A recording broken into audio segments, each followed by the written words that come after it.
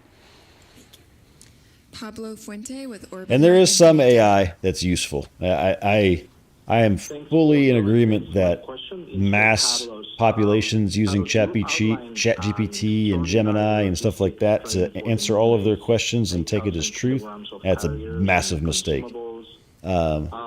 Using it for things like I use it for, to write code, and then I properly review the code and understand what it's doing and have it help me solve problems, that's a different story. I think that's to me is one of the bigger things. But AI to generate images and just do Google searches and stuff like that. I think I'm going to answer the first part of that question. So too many people have it right now. Experimentation that's my opinion on that. I know that's not a popular opinion among a lot of people, especially in my industry, but I don't care. That's my opinion. The demand of launchers, landers, and potentially rovers, things that we can put stuff I can have my opinion, right or wrong. We have not doesn't completely matter. closed the loop on what is it that we're going to put on it. So through our analysis, if we determine that the things that we're going to need at the end, or you're just getting American rubbed off on you because you're hanging around Americans. It requires those things. Definitely the logistics is something that we know we're going to need. We'll start experimenting early, and we'll use some of that payload capacity that we have unallocated to do that, either in phase 1 or phase 2. And second question I'm not familiar with, so. I think your plans are, I mean, if I understood, permanent presence can probably require, some moves towards ECLS, closed loop anyway. I mean, part of the discussion we've been having, and Dana knows this better than anybody, I mean, the closed loop ECLS is one of the biggest problems, in terms of what industry is capable of doing right now. And what we don't say color and favorite. I mean, even Gateway we don't put U's in those words. There's no U in those words. To close that loop, so scarring that system for that is really challenging. Eventually, we want to get there, but that's what we're flying space station for. Yeah, and I guess I missed the ECLS part on the closed loop. So yeah, we're growing. I mean, we started with in the development of the stuff. Some of the things that we're thinking of for repurposing on the architecture of Gateway as an orbital outpost could be some of the ECLS components that we're already doing, which could be we could put in play and have a habitation experimentation going from phase 1 to phase 2. So yeah. And I know we have all had a long ignition day, and since we are nearing the end of this, I'm going to go ahead and give you last question, Sana. Okay, cool. Thank you. Hi, Sana from Bloomberg News. Thank you for doing this. Following up on Jackie's question about Gateway, I was just wondering how much advance notice NASA gave its international partners of all the changes being made. For example, I know last week ESA released a schematic of the Gateway with its habitat module attached, and I also believe ESA's Director General noted that they hadn't seen the new proposal ahead of the meeting.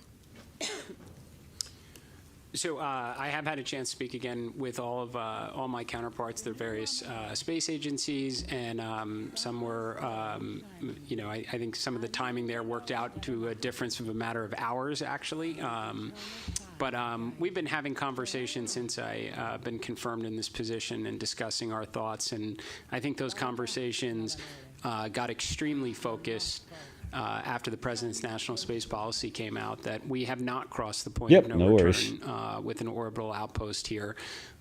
We have an opportunity to repurpose resources. I think we, again, all universally agree it is better to have an astronaut on the surface than it is looking down from above it. And in terms of the learning that we may do, from science to tech demonstrations that will inform future missions to Mars, that's going to happen on the surface. So, some of the timing probably, again, came within hours, but we've spoken with every one of our partners, Canadian Space Agency, pros at robotics, where can we apply this arm? We've got lots of good ideas, very constructive conversations, same with all of our partners. Again, I think we're envisioning a future here, which is part of why we gave a demand signal for 2 different pathways to the moon with frequency and affordably, where we're going to be able to stand on the moon with a lot of our partners in the years ahead.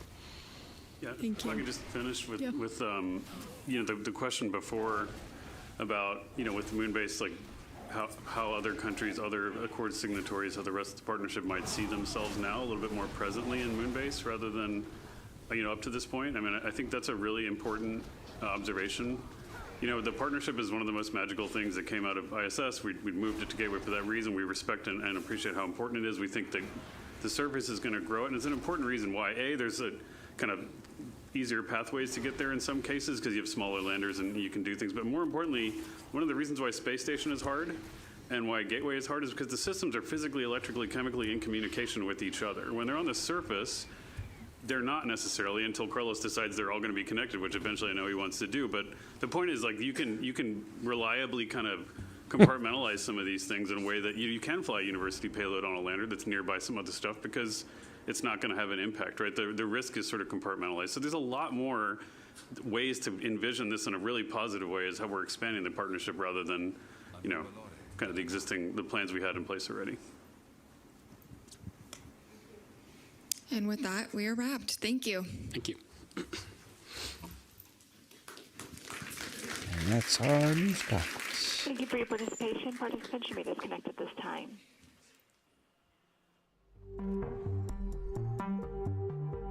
Queue up for the next raid.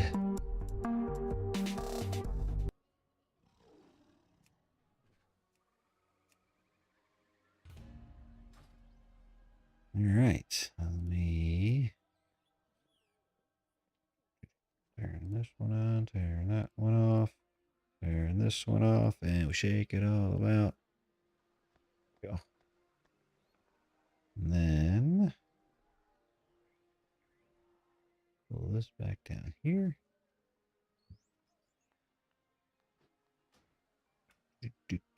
Do. There you go.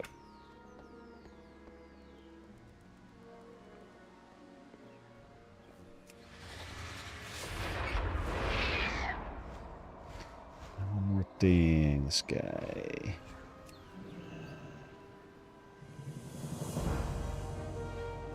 I did not know Wire was streaming. Let's see. What's he doing?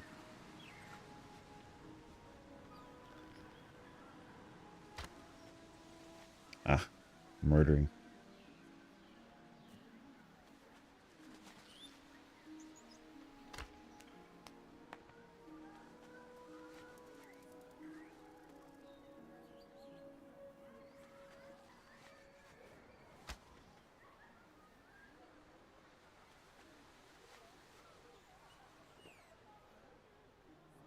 Well, I can't let her get a lead here into watch base.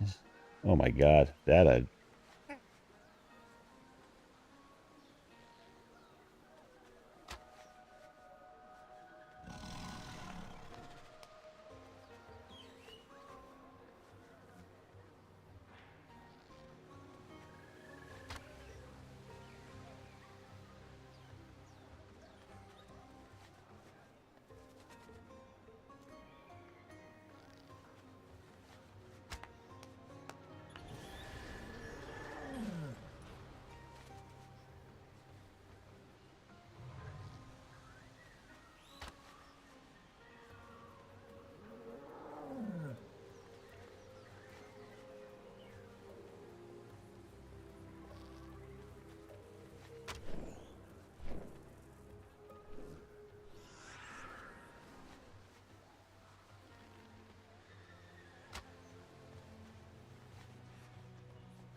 She cheated.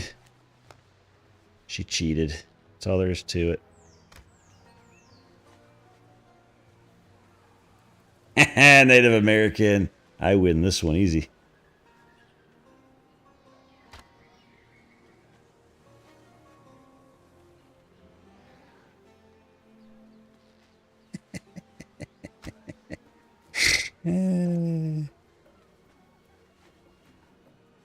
I actually know this one because I don't remember where I learned.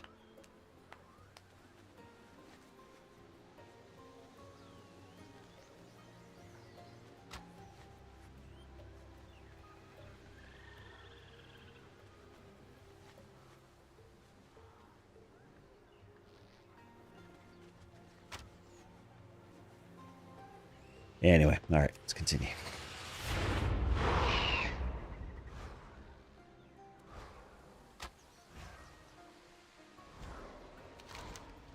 What's the next one? Up here, gotta do toes.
Why didn't that use the thing, you stupid game? What the hell?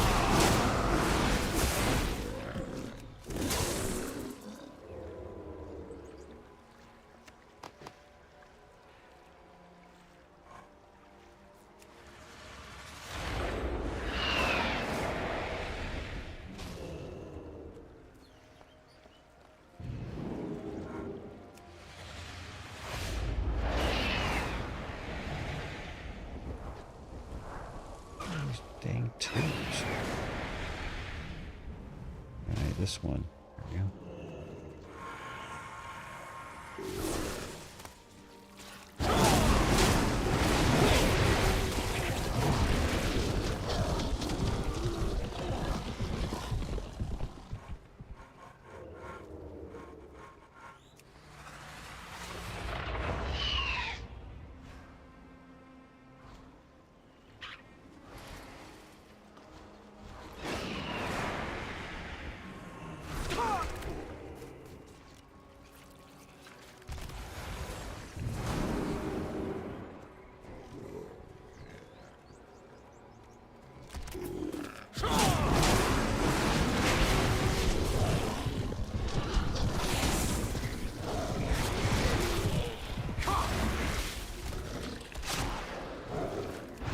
People just killing these toads and not helping. This is very rude.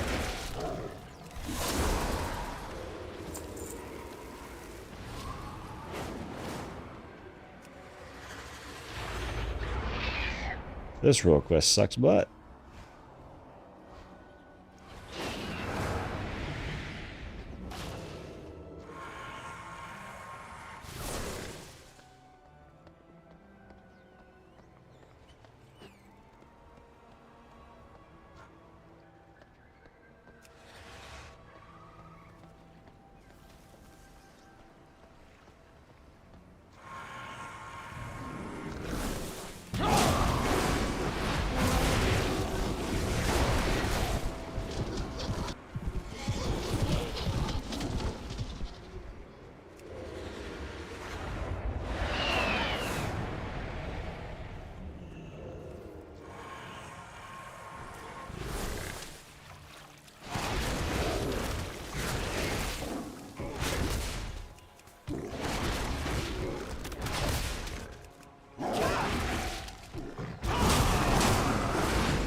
This world quest sucks ass.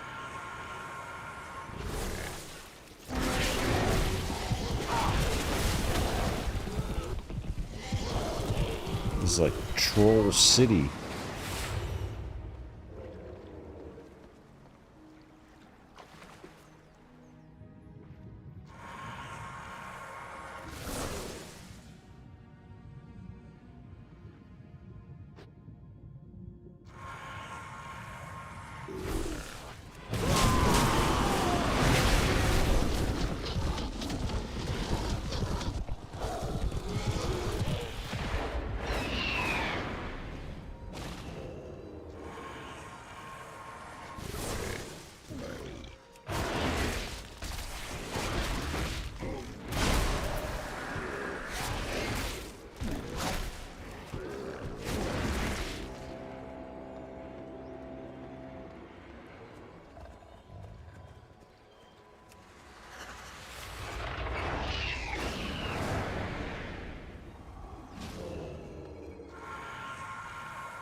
poisonous flower is dangerous, no matter how beautiful.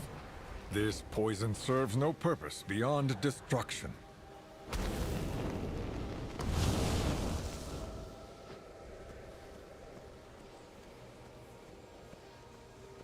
Then we burn it.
May your arrows strike ever true, especially against the Mutani.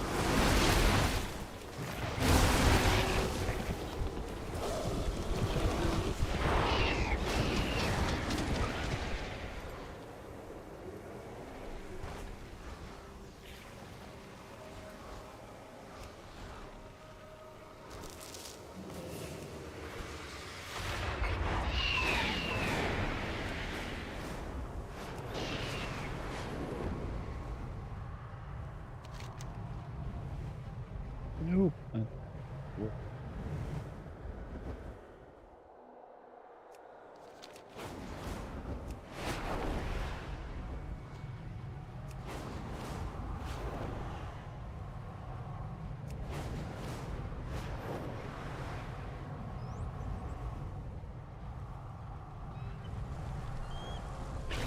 We love the outdoors, just not inside our strongholds. Clean out these pests, won't you?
I say everybody ain't here yet. It's get interesting.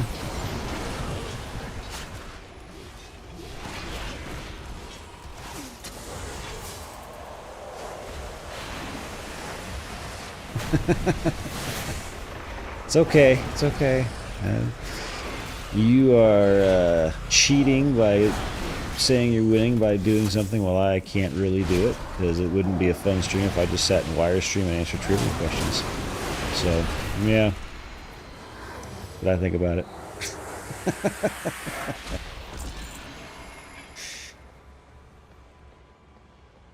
And what's your amazing news? Did he take the throttle off of $5 footlong?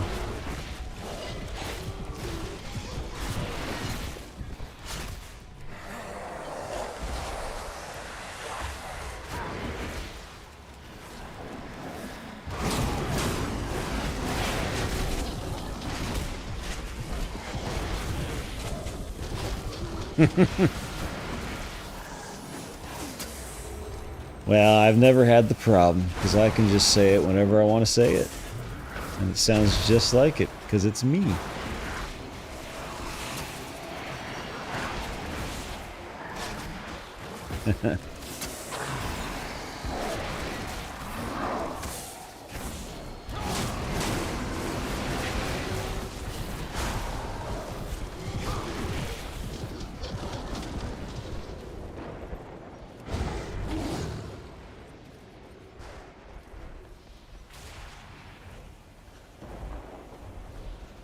You get dread breath, get out of here, soak the big purple ball till it's blue. That sounds rude. We're gonna soak a ball till it's blue. It's a dragon and does dragon things. Okay.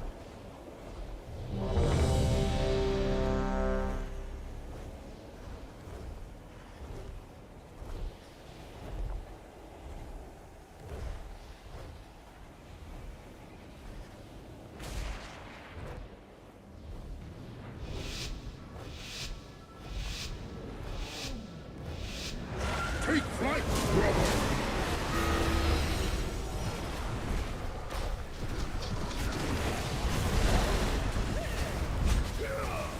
You cannot escape. And we're attacking this one. Okay. I don't know what's going on. They are not sharing health pools.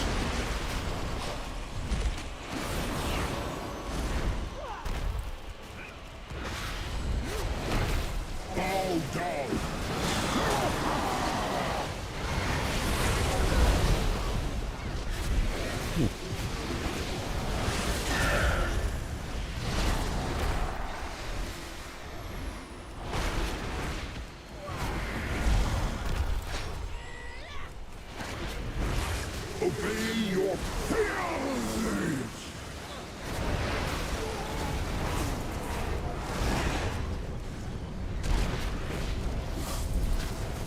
Stay there!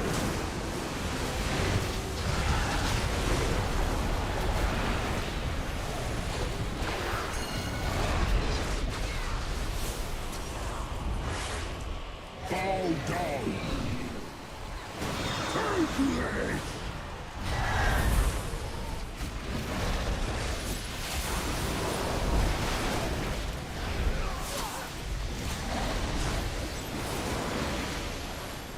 Obey your fears.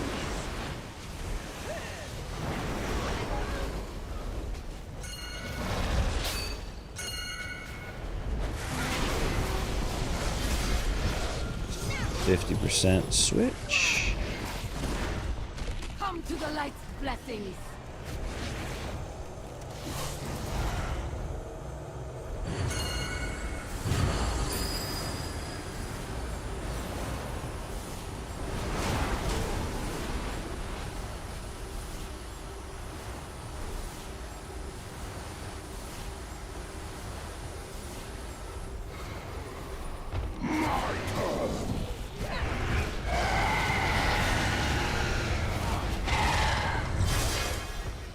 Casting Midnight Flames. No. Guess you have flames coming out your butt.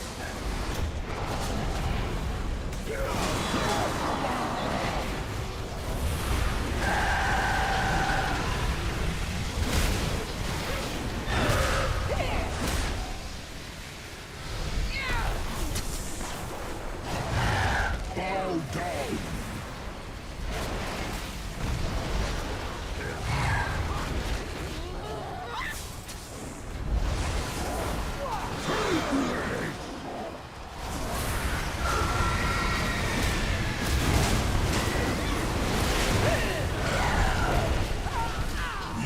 cannot escape. Just cabbage? Nothing else? Alright.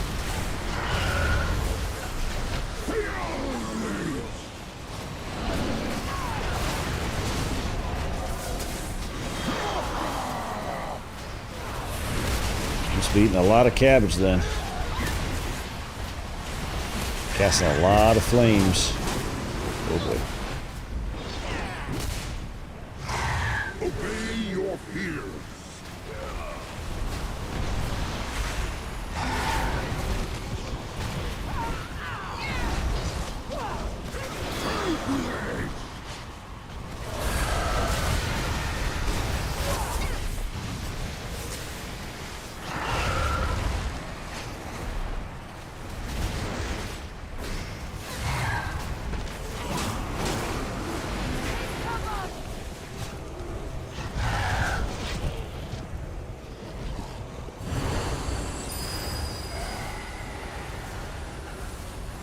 I don't know exactly what's going on in this right now.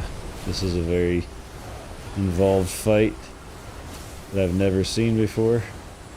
There's a lot of stuff going on. They have forfeited their right to live.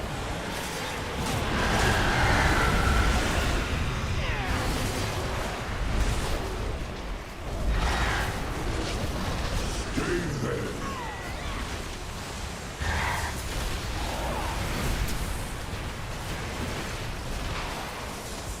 Like, I don't know what this blue line is doing, other than I'm getting the hell away from it.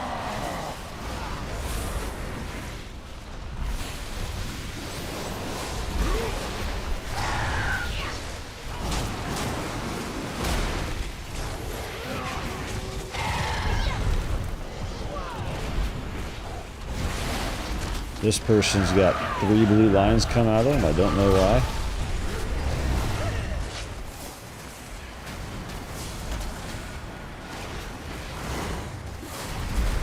You cannot escape. We beat it somehow. Okay. And none of this stuff is useful to me except for maybe this. I will turn the void itself against her. And I get a roll of 14, of course. Why wouldn't I roll a 14?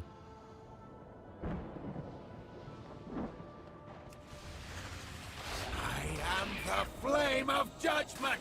Burn! You'll burn only yourself. You can come back from this.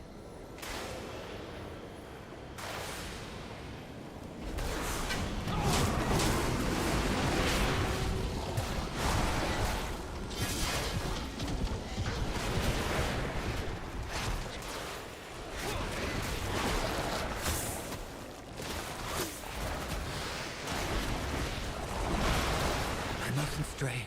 Mustn't. We all stray, sometimes. What's important is finding our way back.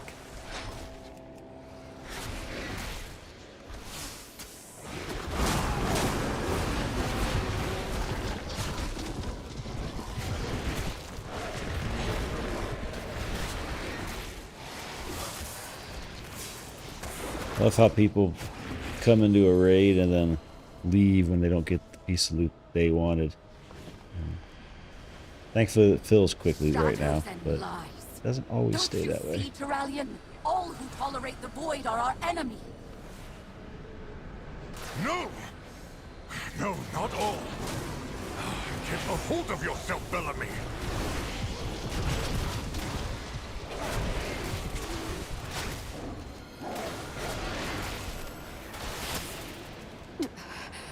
I don't know what that was. Just stay back. Breathe. It was a dragon. Let go of the rage. For now.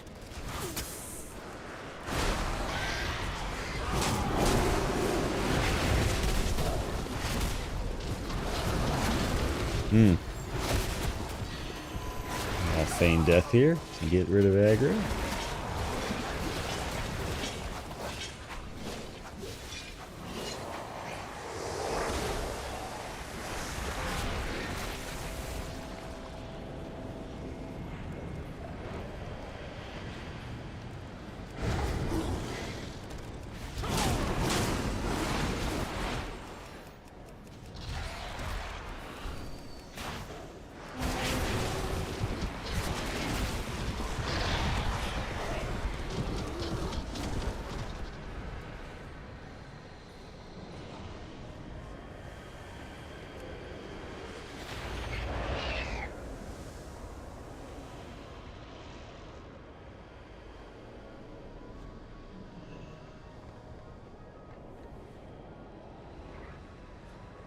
Oh, is this only 2 bosses on this wing?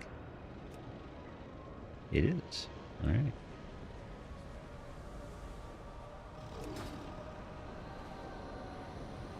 Kill evenly. Will pull out whenever they do an ult. Don't get hit by shit. Worse. And there's a lot of heal absorbs. If the chick paladin is on an Elic, focus and interrupt them. What the heck an Elic is.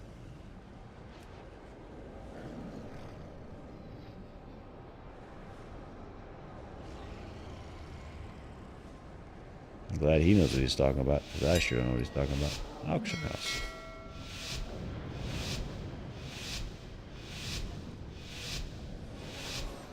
We'll never trust those that turn their back.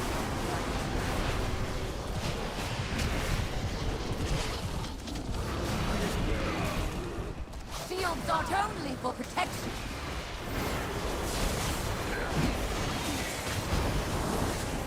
Be crushed by the light's will. Your bodies shall be broken. The light shield is heavy. You will be crushed. Nah, we won't be crushed. I have a feeling. Be our bulwark. The light demands your surrender. I guess not stand in that. Your bodies shall be broken.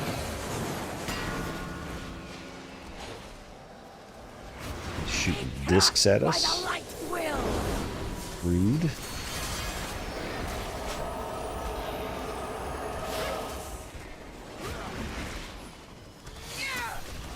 Your bodies shall be broken. The light shield is heavy. You will be crushed. We're about the same. Shields aren't only for protection. Going against the light will reveal its wrath. All out of mercy.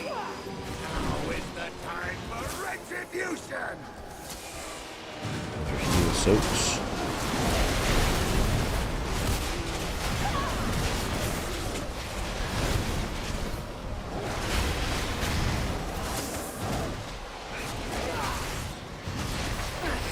The light shield is heavy.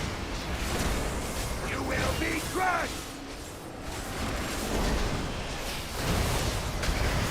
Be crushed by the light. Shields aren't only for protection. Your bodies shall be broken. The light shield is heavy.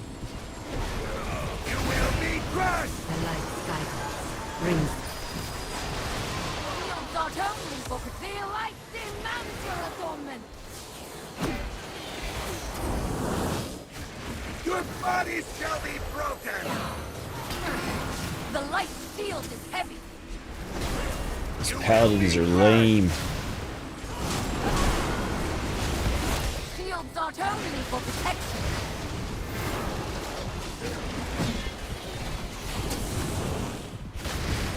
Be crushed by the light's will. The light shield is heavy. You will be crushed. Shields aren't only for protection.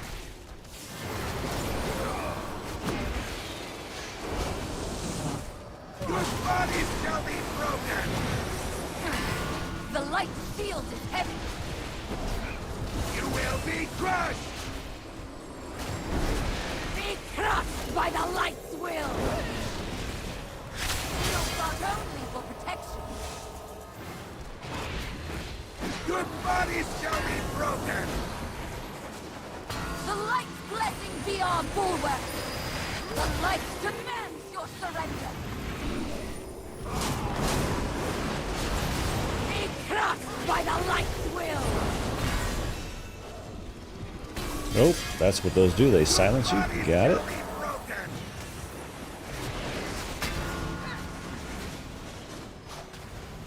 I'm floating.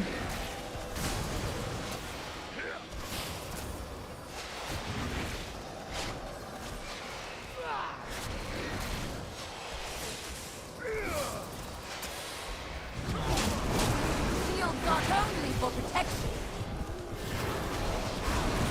Your body shall be broken! Going against the light will reveal its wrath! All out of mercy! Now is the time for retribution! Be crushed by the light's will!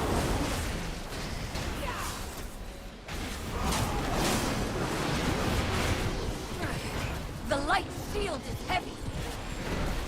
You will be crushed! Shields aren't only for protection.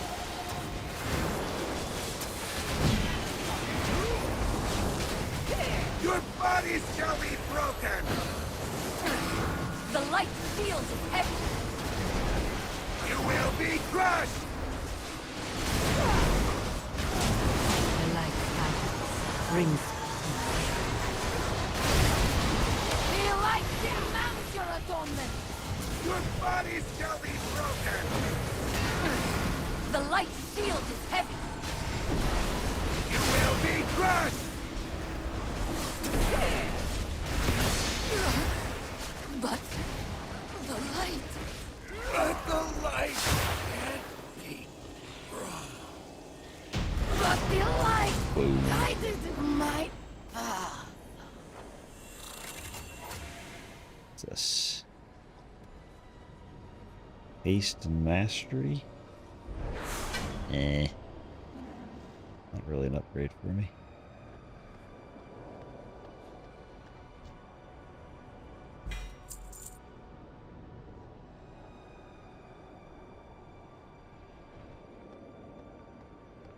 Alright, well. That's our raids for the week. Easy.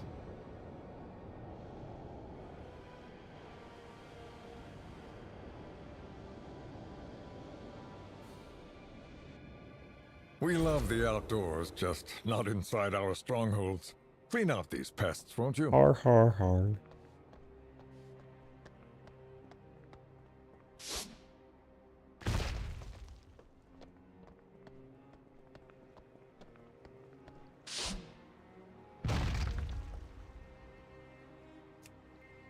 Swap to my pets that actually live. Do tanking things?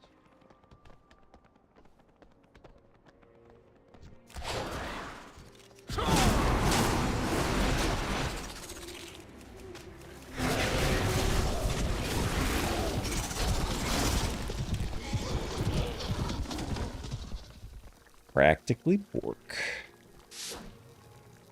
Now there's a tidy place a Far Strider can go to relax. My thanks. Alright, and we're right by this thing. All made or gathered in Suleiman with pride. This. What am I looking for? This. Abundance. Abund. What do we got? Abundance. War mode. Sign up.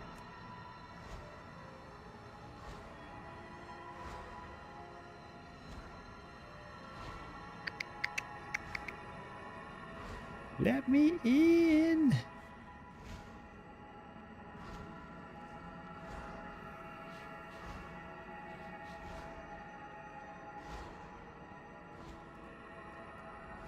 It's gonna fill up before I get in there. I think 40 is the max.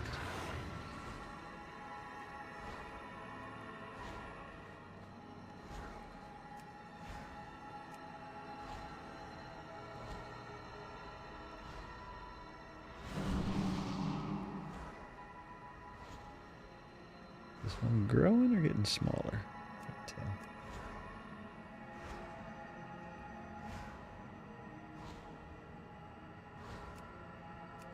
Sign up for that one.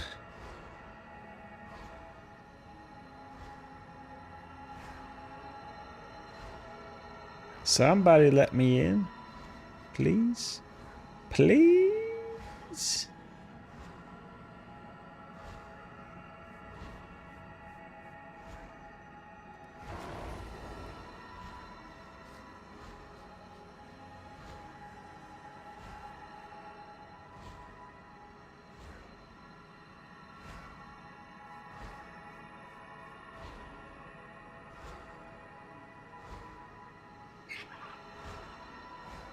No?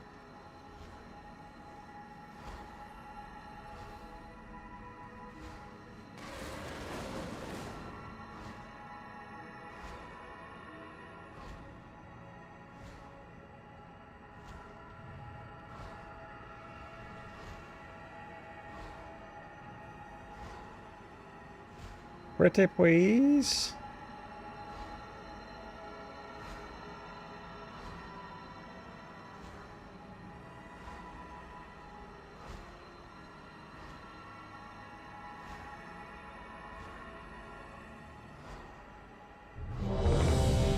Yay, somebody let me in.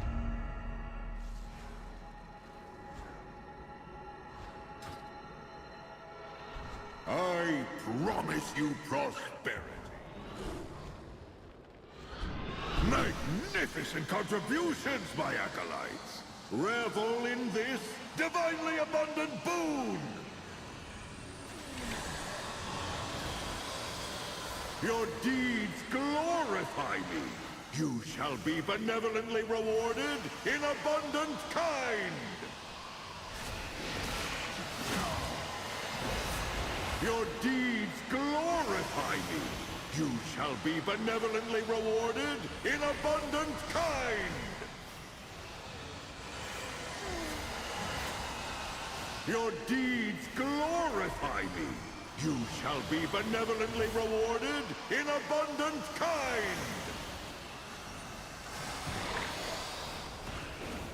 Your deeds glorify me. You shall be benevolently rewarded in abundant kind. Magnificent contributions, my acolytes. Revel in this divinely abundant boon. Glory be to a bounty so richly abundant. Magnificent contributions, my acolytes. Revel You just stand in here? this divinely abundant boon. Is that what people are doing? Just stand here? No, they gotta come out. Do stuff? Magnificent contributions, my acolytes. Revel in this divinely abundant boon. Your deeds glorify me. You shall be benevolently rewarded in abundant kind.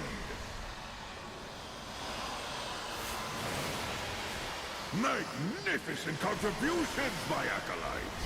Revel in this divinely abundant boon. Glory be to a bounty so richly abundant. Glory be to a bounty so richly abundant.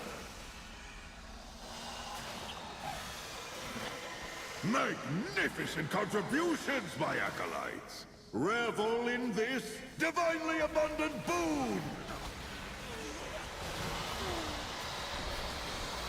Glory be to a bounty so richly abundant. Glory be to a bounty I'm so flying. richly abundant.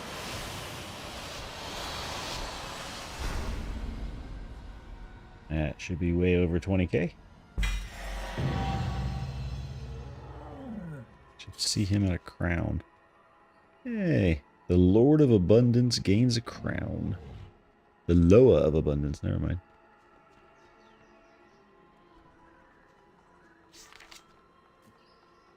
Easy. How much did we get out of that? 650,000. Jesus. Alright, we're good. I deal in the most exotic goods.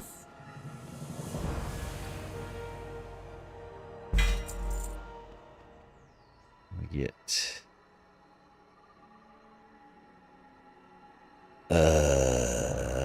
might be better once it's upgraded. Have a look.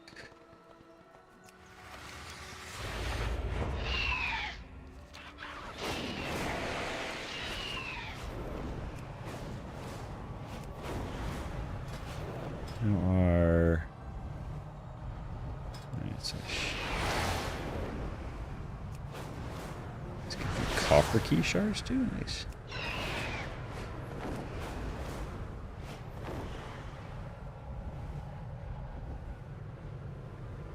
What are we doing here?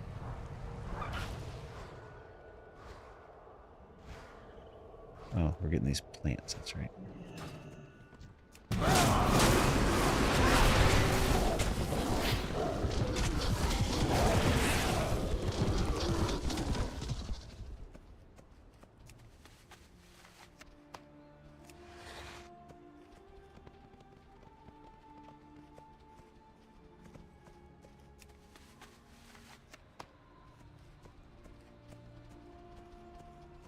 There.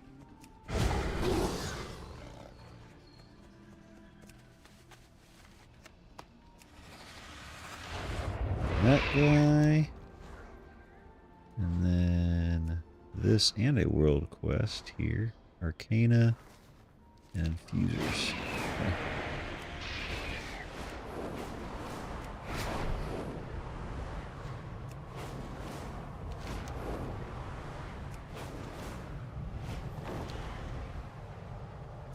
The magic of Quel'Thalas belongs to the Sindori. Remind these snakes they are no longer welcome here.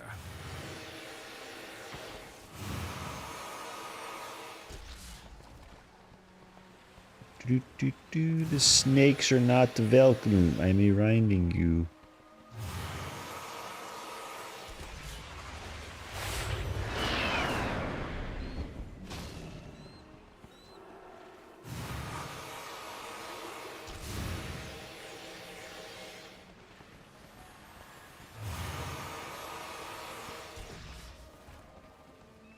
See any infusers yet? Somebody's been through here killing them.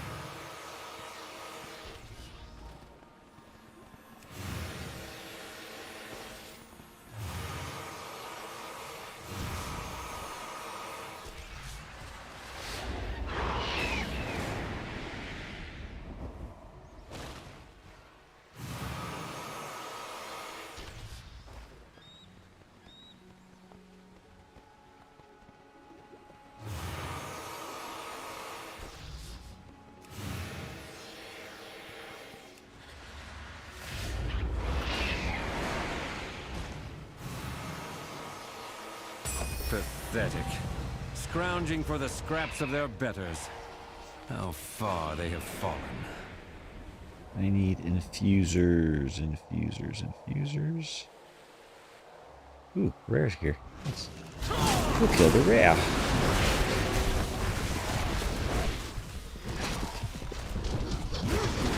Not on my raid build, so I need to swap my Mythic Plus. Because that's going to be the next thing we do is a dungeon. After this zone is done. Hi, Alf.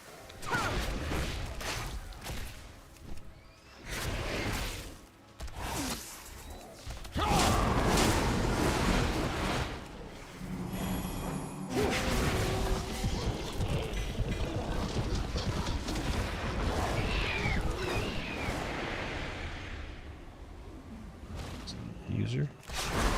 Come here. Come here. Come here.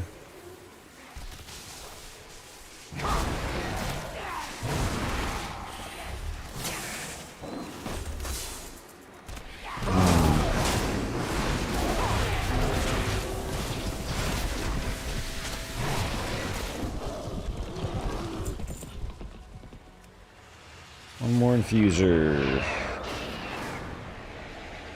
Where is your friend? Right here works. There's also ore over here that I can get.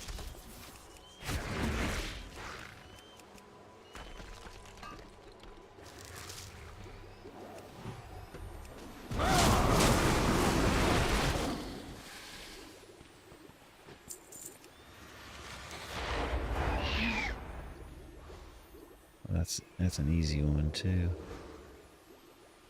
Oh, I gotta go do that thingy.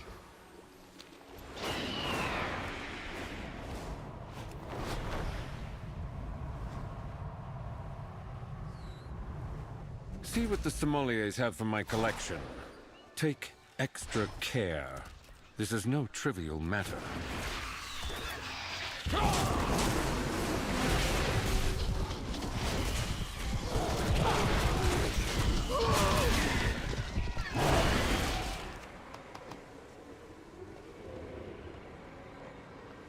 Are you planning a purchase? Nope. My master wants to steal from you. We endure. Anubala de L'Orealan. Are you planning a purchase? I don't purchase, I take.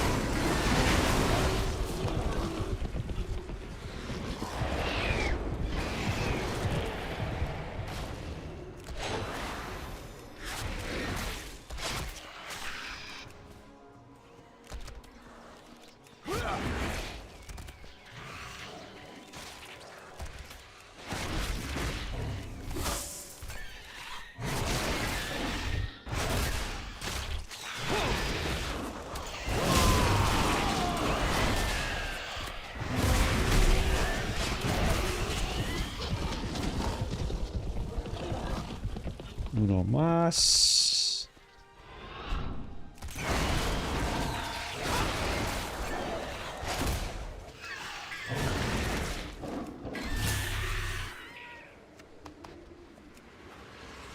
Look at the wine. Glory to the Sindori. Your palate is more sophisticated than I thought. I look forward to enjoying a glass. Or two. That's one we gotta upgrade. Well, that's a chain. Never mind. That's not one that we gotta upgrade.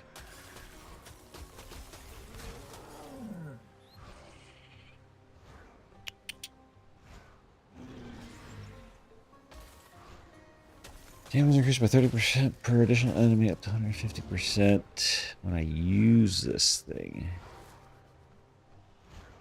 I mean, it technically gets me to not have to need those anymore.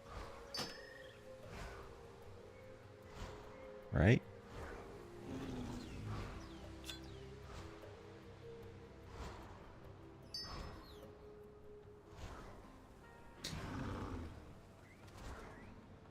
That was my last thingy, I think. Alright, let's go do this thing really quick. Get all these quest turned in.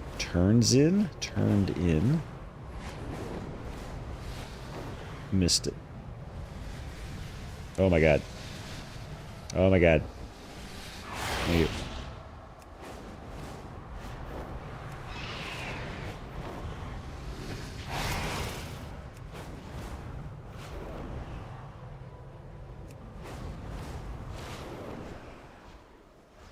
Wait, it's not this one.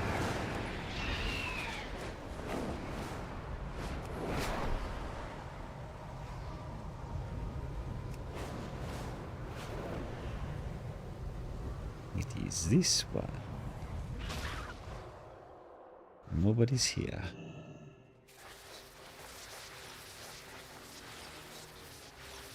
Charge.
What are we missing? What are we missing? What are we missing? Up here.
This?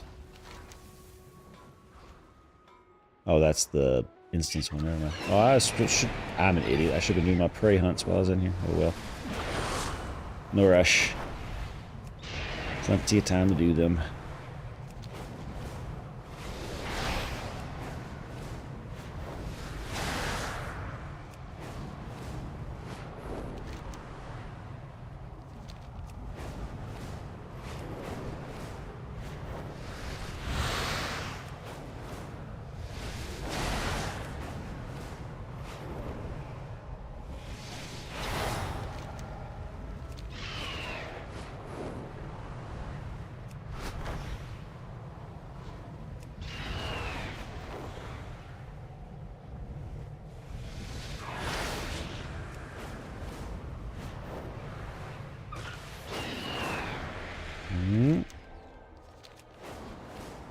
He's over here.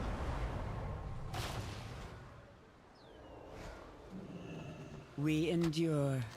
Sunwell's glory shines. With perseverance, strength.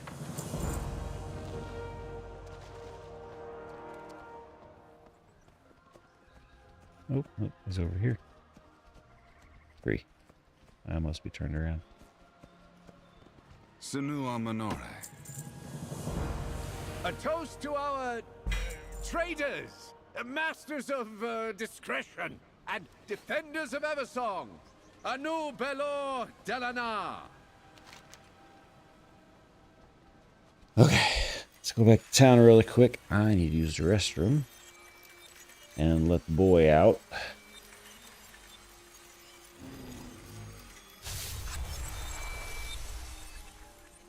So let me do that, and we'll be back.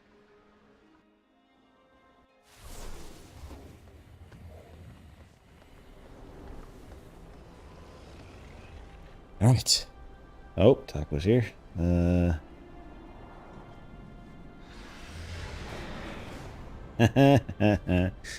He's baiting you. He's rage baiting both you and Midnight. I can say it whenever, and none of you little mofos watch my stream when I play WoW. So you know what? Screw you. You deserve the delay. Anyway, I gotta go to the bathroom. I will be right back. Give me a few minutes, and I gotta let Elf out too. So I'll be back shortly.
know about tomorrow. We'll see. I got a very long day tomorrow of meetings. Tomorrow, Thursday, and Friday are just jam-packed of crap, and I have no idea when I'll be done with stuff. So, that, and I need some time to look into a couple things that I wanted to do to stream. I know Wire's been enhancing his, but I had something I just been slacking on getting added, so I'm gonna look at it and see if I can do it or not. It will be a surprise. It'll be interactivity that's more than just channel points. So, keep people busy while they're watching stuff that's not as entertaining. Let's see here. We need... Wait. I didn't pick up my call to Delves? I didn't pick up my call to Delves. Because I didn't go there. The Delve stuff is here, isn't it? My loyalties are my own. Wait. I thought that's a call to Delves. A call to Delves, yeah. But does it change? Is it not always a not always a PvP one now? Oh.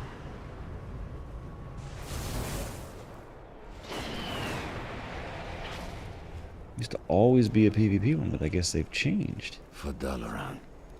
That's a PvP Sun one. Reavers That's Battlegrounds. will defend I don't care about what that. remains. This, on the other hand, It is important we I can do use that. our power wisely. Cool.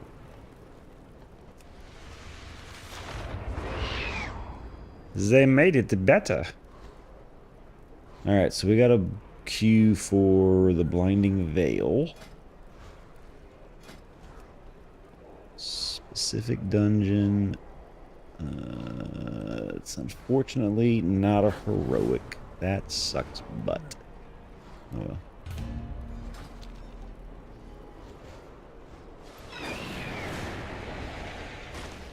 well. Well, he added his trivia thing in chat.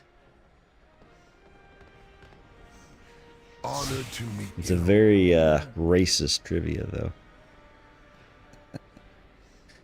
Let's see here. So this will never be an upgrade over a champion. This one, if it was mastery instead of versatility, if I up this by 2, it's just gold, so I can do that. How does it compare now? Now it shows a 1% upgrade.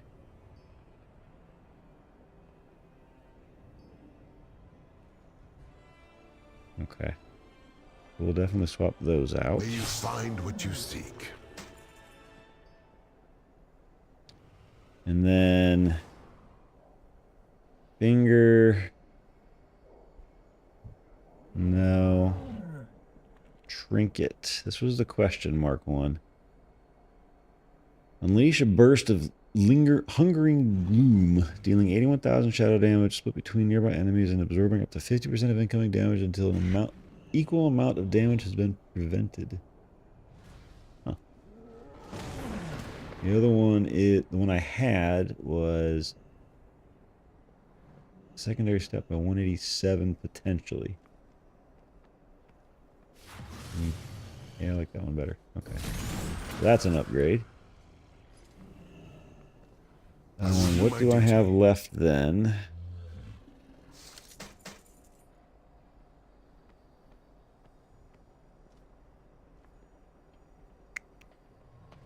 That's champion. That's champion.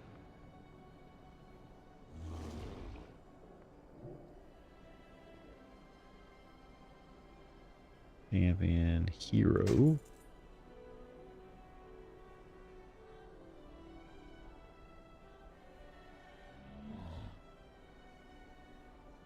Champion, champion, champion. Veteran 1, that's one of the lowest. Veteran 3. Still need some new feet. Feet and shoulders are holding me back. Alright, so this one needs to get upgraded a bunch.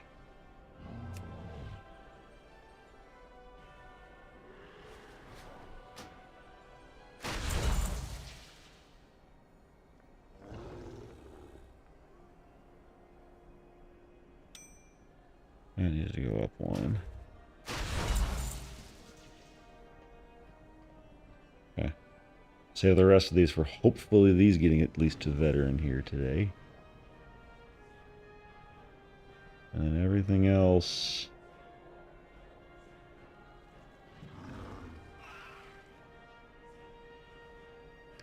We aren't using. That's Warbound. Farewell. Okay. What brings you here? So we're not going to use this. That's Soulbound. That's Soulbound. We're not going to use. Soulbound. Not going to use. Soulbound. Warbound. Sell that. It's all our junk.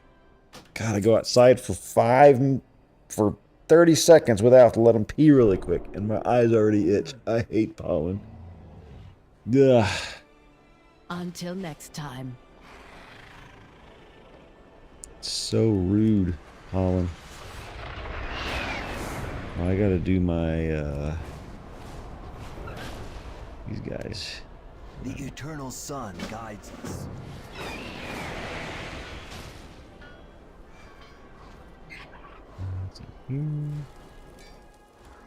Baladash, Malanore. What needs bring you here? Shorella. Nice.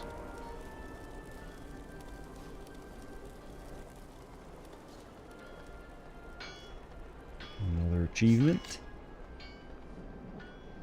Alright. 3 blacksmithing orders. These are really quick.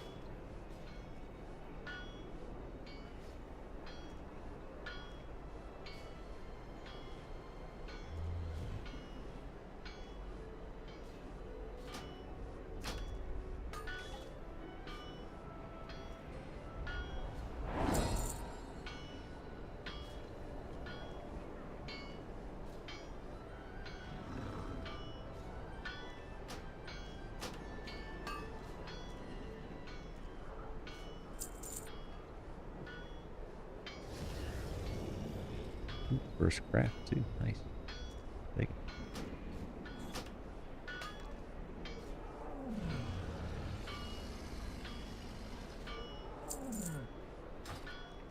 Easy.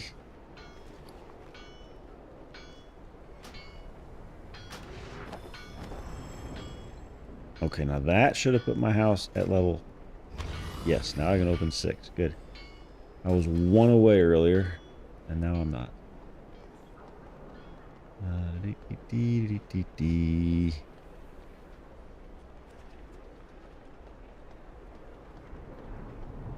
State your business. Shorella Ron.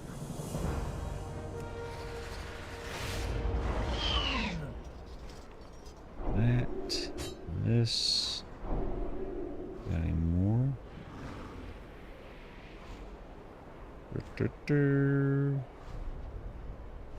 Must be it.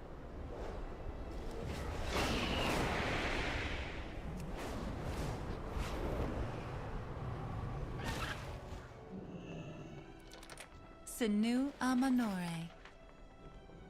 The warband gets this. And let's get these guys.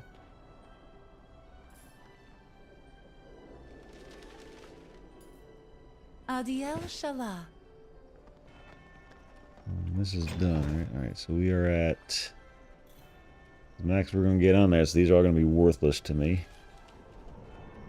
It's not going to give me enough of anything.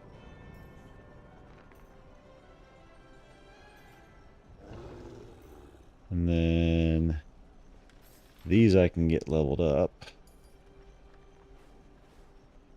And this is also not going to get me much. So I have to be down the dells.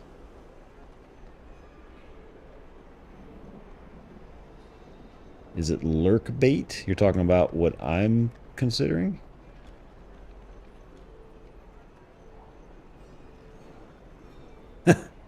That, no. The latter, no. That's... I don't need him gaining weight.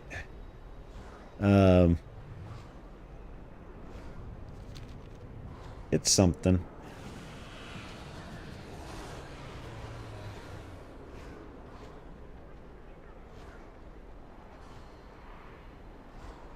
It's like I don't have an ALF cam working easily right now because the camera is... Actually, I need to try it again because my phone just got a update. I'm wondering if maybe it kicked the app in its pants and lets it work. Let's do that really quick. Just waiting on this queue. Hi, ALF. Camera. Hold on. Hold on. Let's see if the camera wants to connect to the app again or not.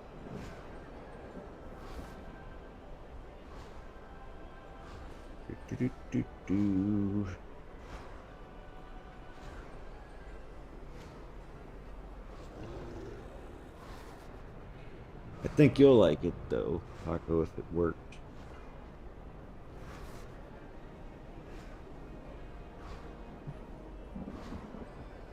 Camera's on.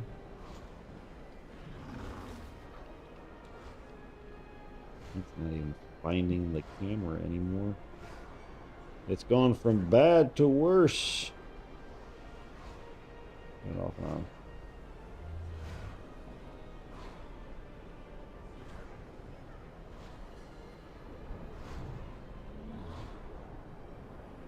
There we go. Found the camera that time. Will it connect? Find out next time on camera troubleshooting. Nope. Didn't fix it. Okay. That was a long shot. That it would fix it.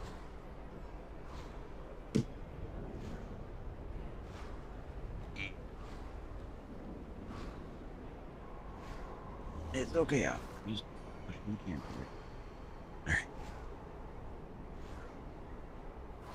Alright. Alright.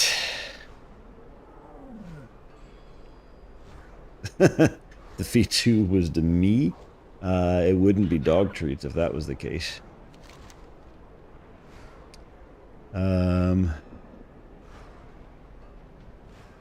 Oh, I can actually do the story mode now. That's right. I can do this.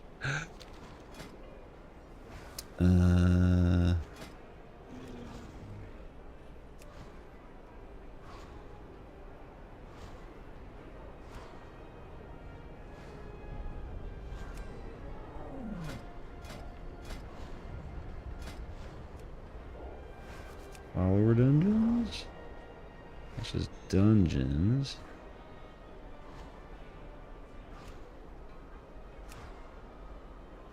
I gotta go actually to it, huh? Okay. Right, I can finish that story quest now.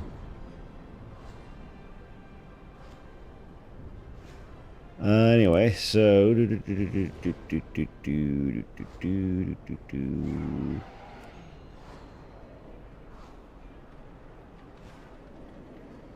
well, that's right, that's down here.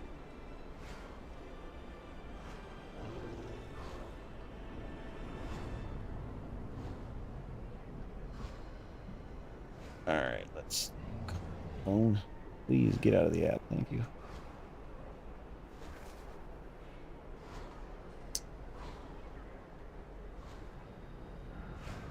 What's that? Oh, that's the world boss.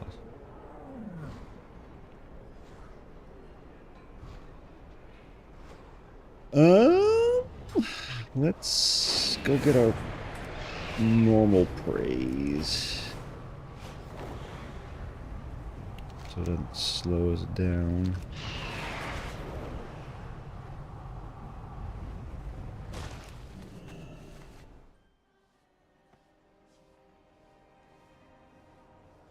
Let's see here. Now there is something I could do now that I think about it. I could do right now that I know works. I I just thought about that. What's it called?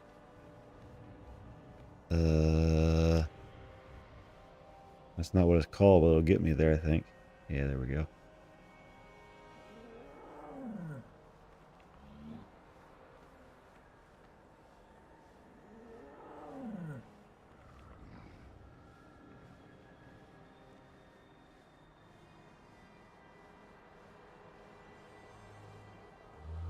Let me see if this works. Hang on. I had this set up a while ago and I just turned it off because I wasn't using it, but remove this source.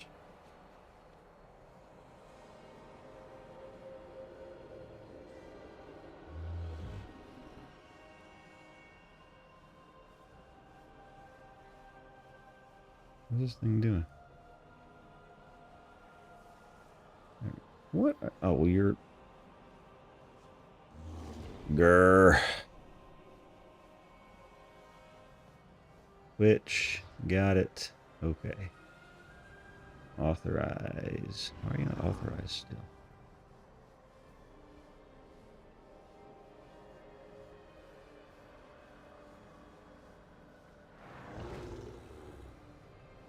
Not that.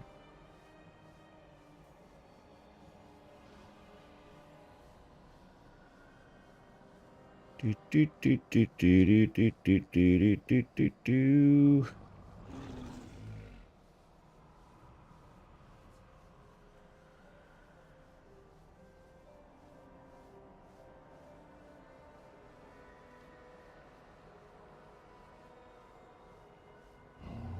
But just one. You could have just asked me. You've yet to actually ask. I could have just said it. I could have just said $5 foot long, and you would have been done. It would have been in all would have been right with the world much faster.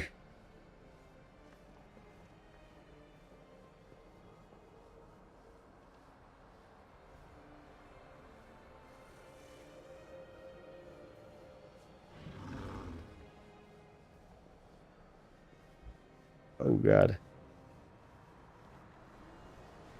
That's not what I wanted.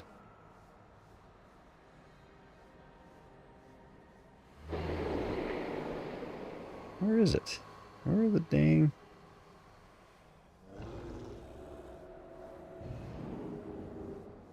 This is what I want.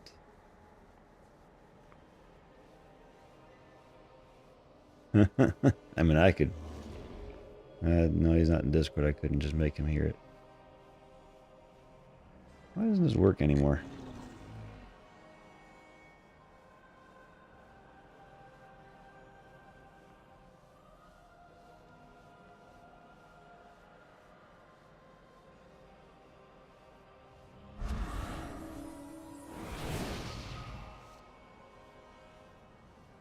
Make integration, good.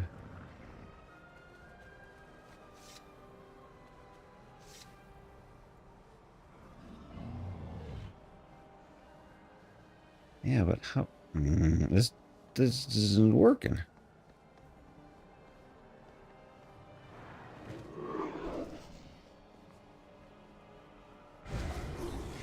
This used to be easier. I don't know why it's not working right. Hang on. Let's see, add source. Do this. That. Here. This. This was one of the things I was going to do. This isn't the thing I was going to do, but something I can do right now to make WoW more entertaining, at least. Let's do...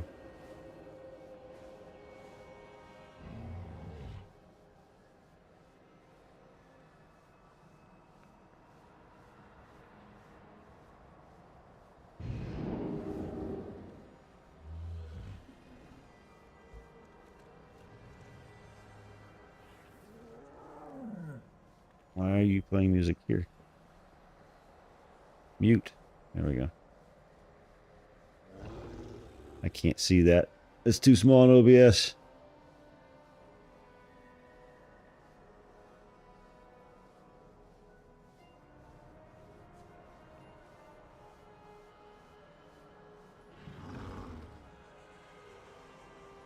Interact.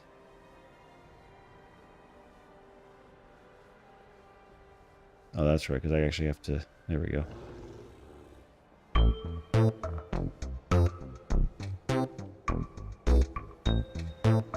You got music, I think, from it. No? I don't want the music, though. And properties.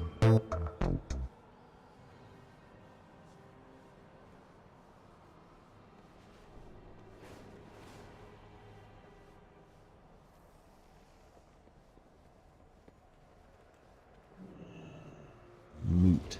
There we go.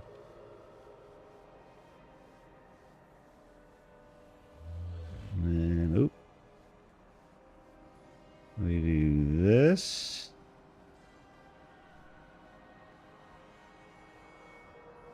Maybe we can do like, yeah, no, we'll leave it up there. It's fine. That works.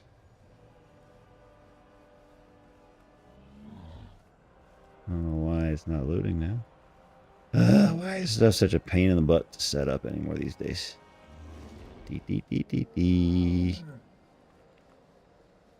Here.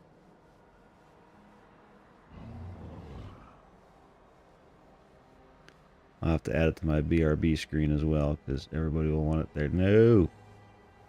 Go away. There we go.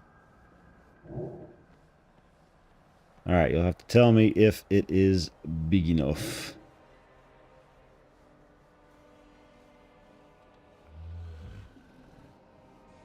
There we go.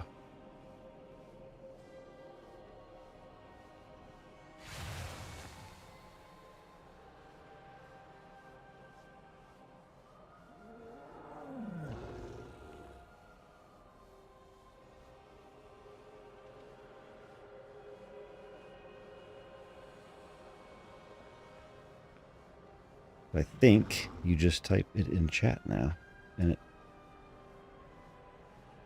works. Let's see.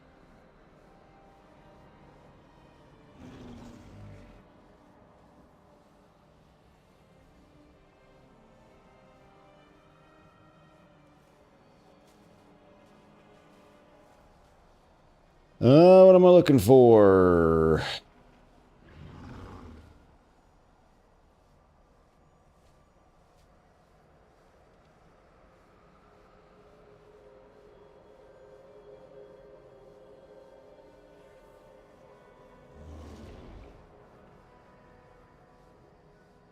Chat. I do coal.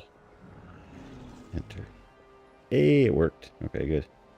Yeah, so you just type words in chat that are in there. All.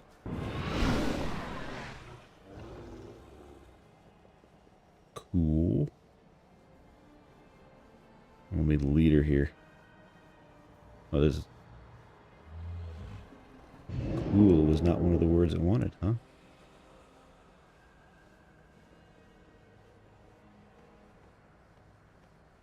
Halo.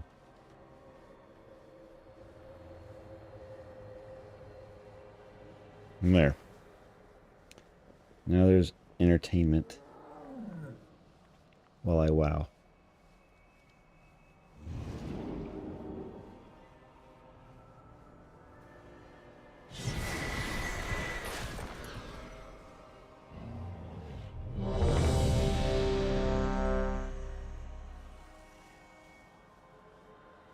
When you guys come back,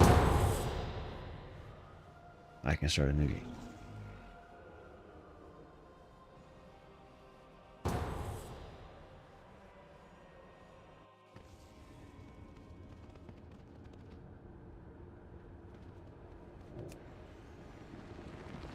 Dust is limited, so we must call the areas where the light bloom is most active. A large attack only causes the light bloom to spread. A few, striking the most dangerous, that is best.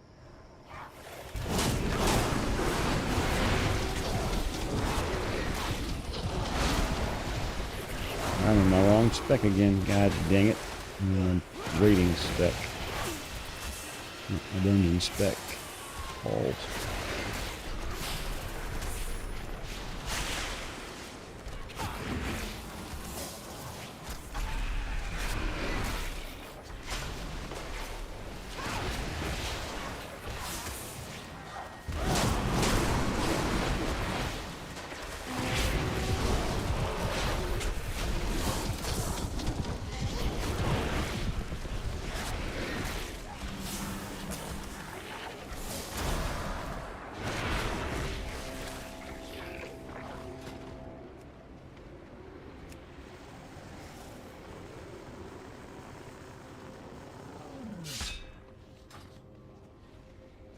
Invading our gardens has a price, and the Light Bloom will make sure you pay it.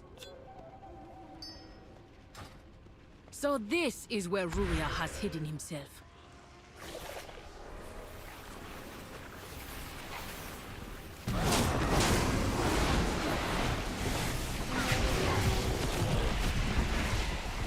How you doing there, Saint?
Protect the blue! Defend the land!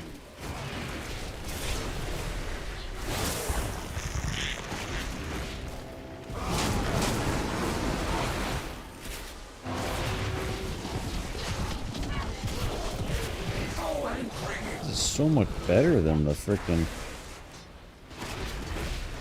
raid one. Why is it? Why did they put that into the raid one?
Yeah, how many people here? This viewer count is going 1, 4, 1, 2, 1.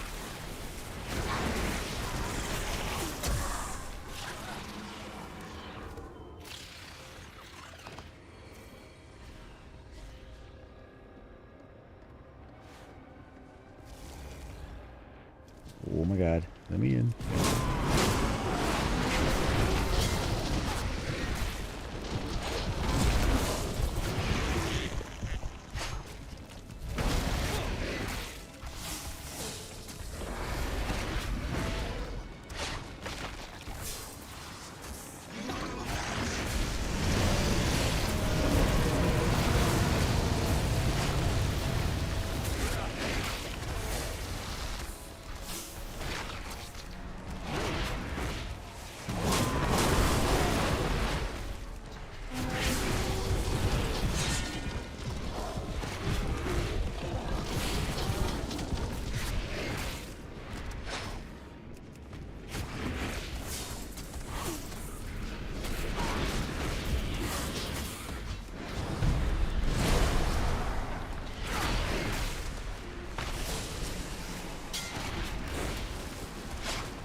They can take us below, but swiftly. I would not expose them to the light bloom long.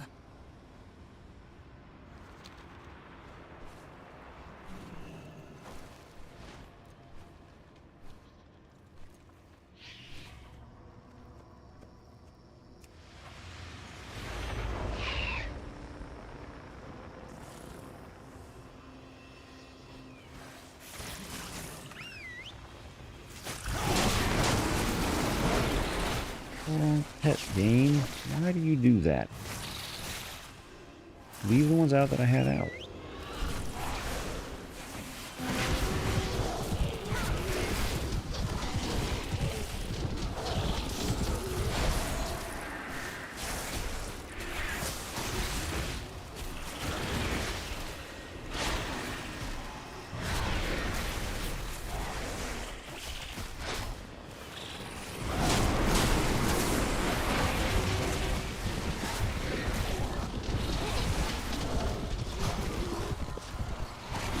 Big Porker, what's he doing down there? He's just standing there.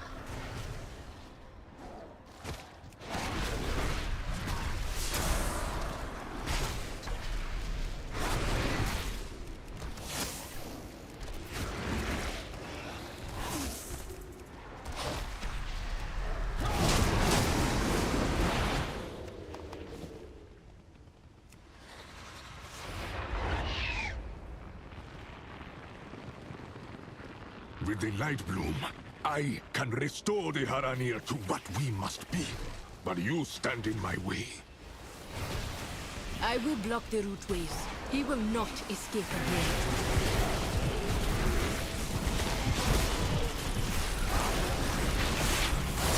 Oh shit.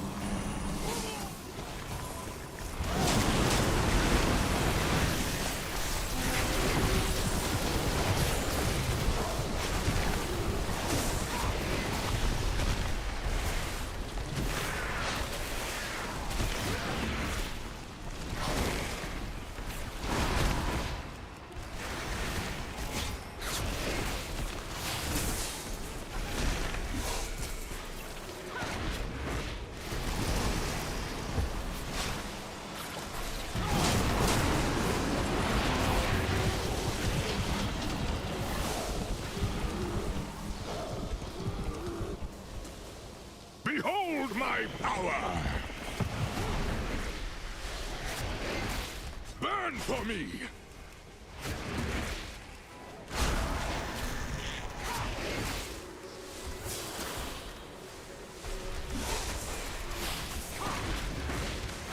Punish you all!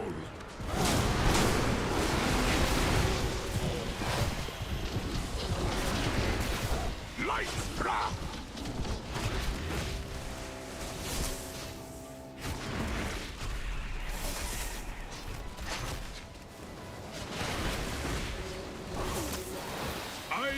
The light! Hear me roar! Bleed for your crimes! No chance!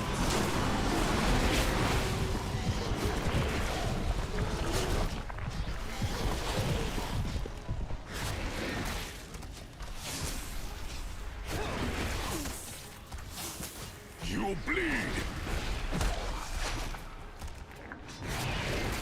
It was forehardened.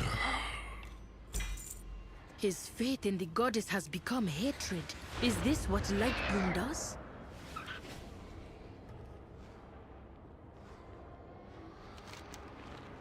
A precision attack.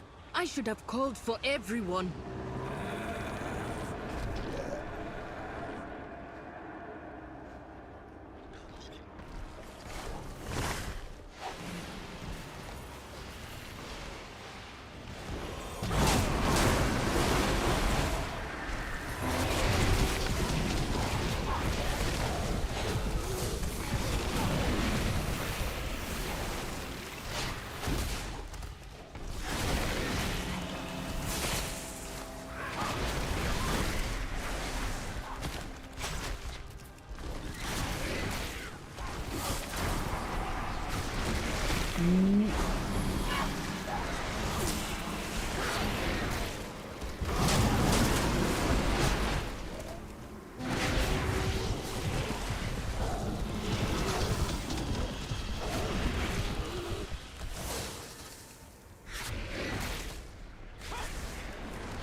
That looks dangerous. We must destroy it before they finish infusing it.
No, no, no.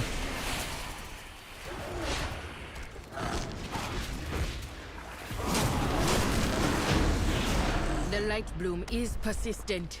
We too must be.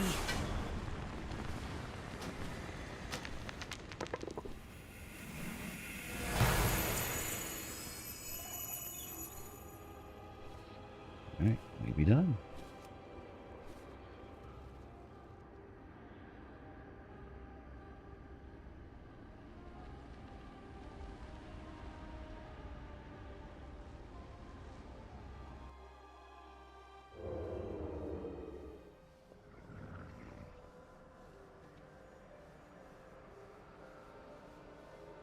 Hold, please.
Alright, sorry. Messages.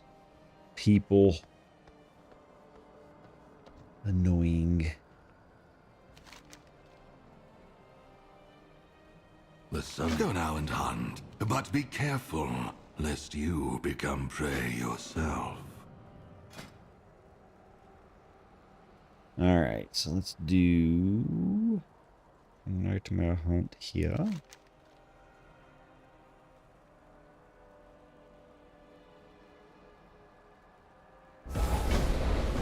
This particular member of the devouring host must be executed with extreme prejudice.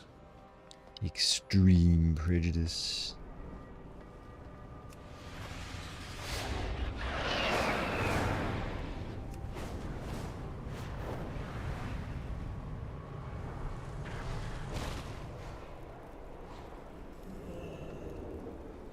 I will do my duty for Azeroth. Alright, where are our reputations at? Karate is still way behind the others, so Karate Fight with courage.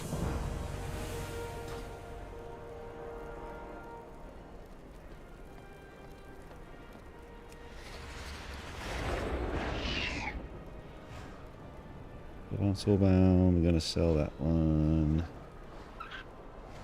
Walk over to this guy and steal his crater for a second.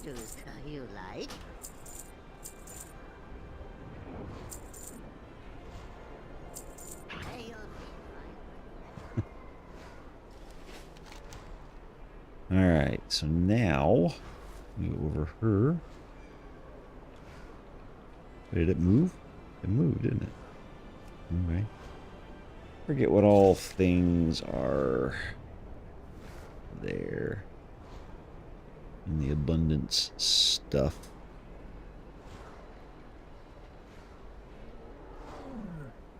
Do do do do do do do do do do.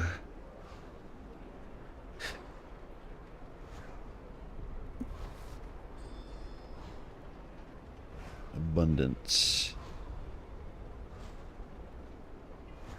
don't even know what an artisan node looks like.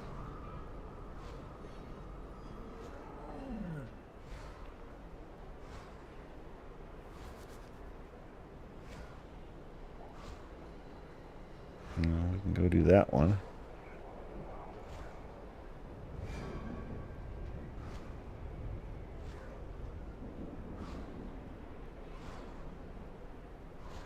Oh, good Lord, there's all kinds of stuff. That's too much work.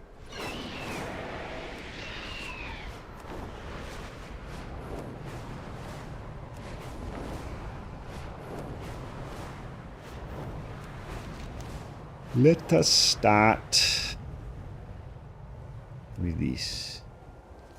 Is it on the way?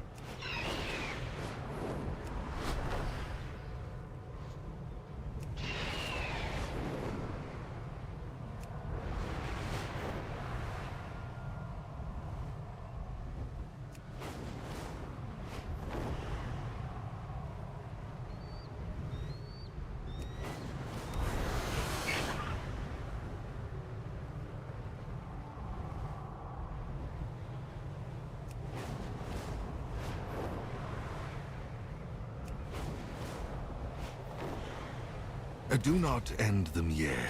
Savor the hunt, and let the artifact consume their fear.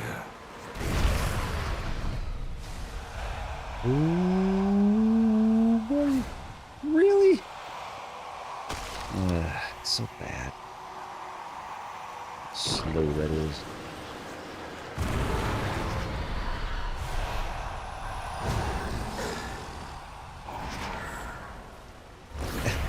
I can't catch up to it if it doesn't let me. Oh god, I'm dead.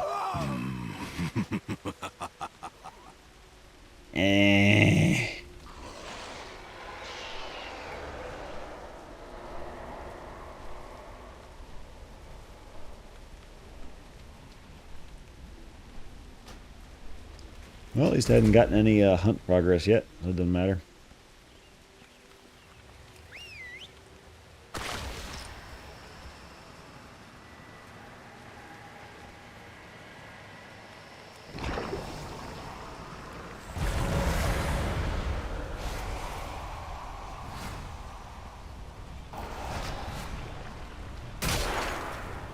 Why did I not get you? You.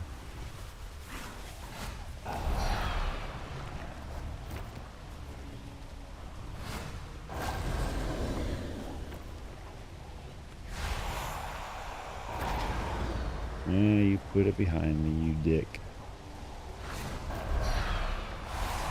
Such wonderful terror.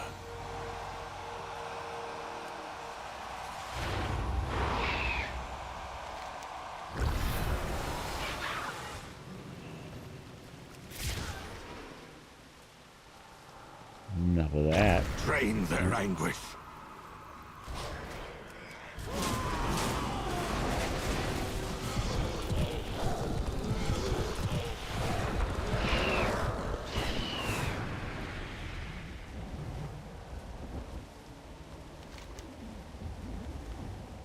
What is that? Oh, that's one of those thingamajiggers. We can do this.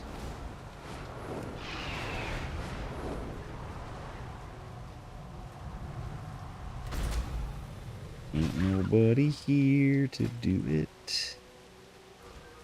And it's been disbanded. This is not a soloable event. There we go.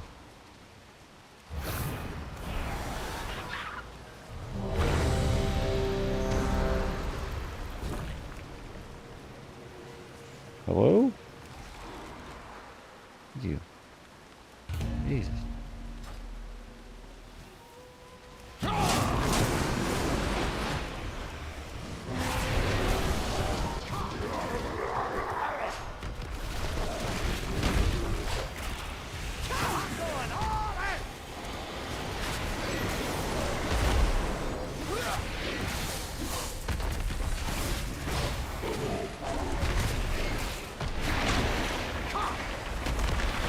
A tree grew on top of me? What the hell?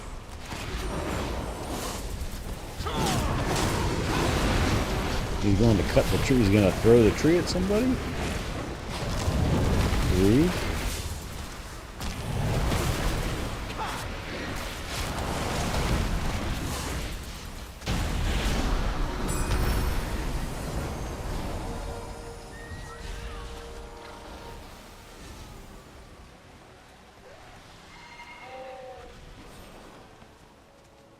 Now we back away.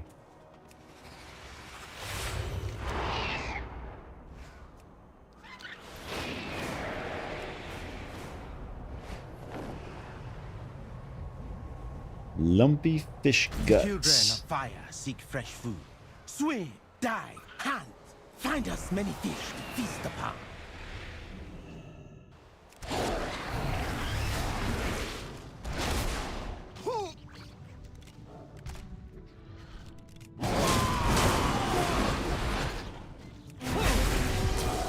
Oh, I'm getting attacked underwater. This sucks.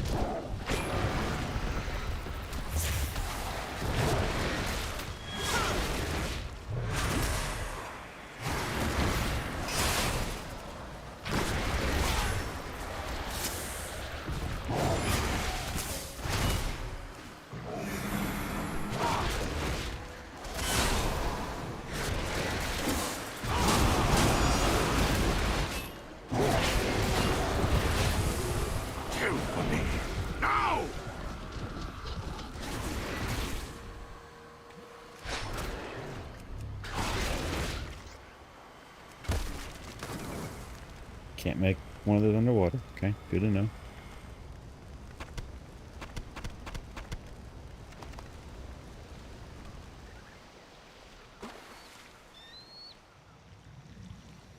Woo!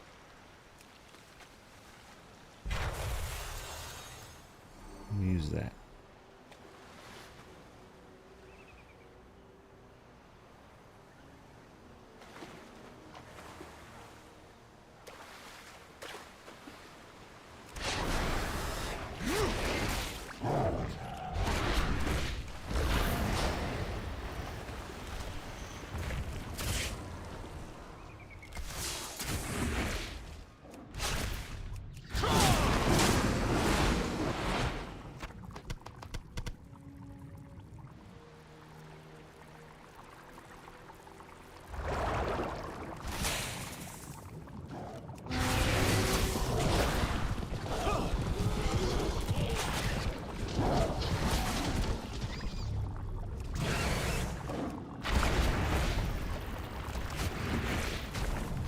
Kill for me. Now!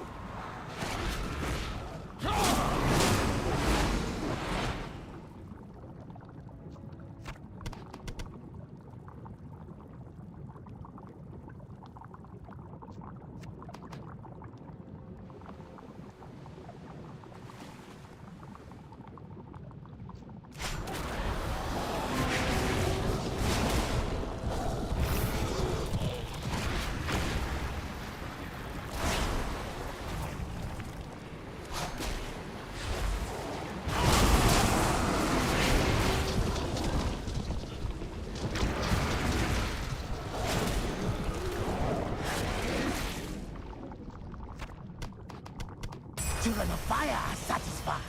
Mother of flames is smiling. The reign of fish has come this day.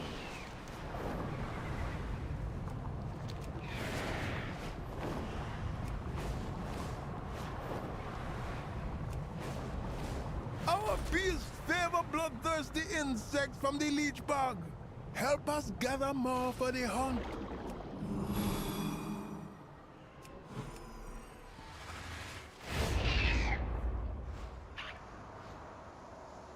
The leeches. We get the leeches. Alright, we get the leeches. How many leeches?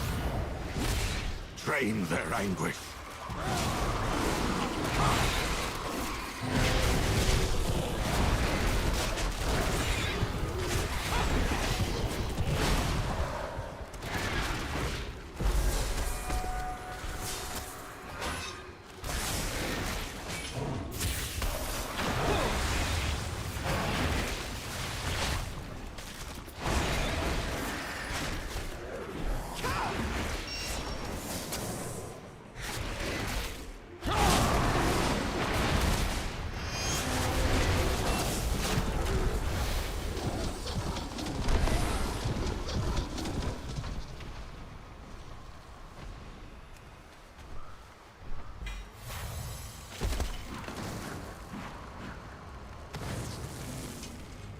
These nightmare ones are a bit more involved.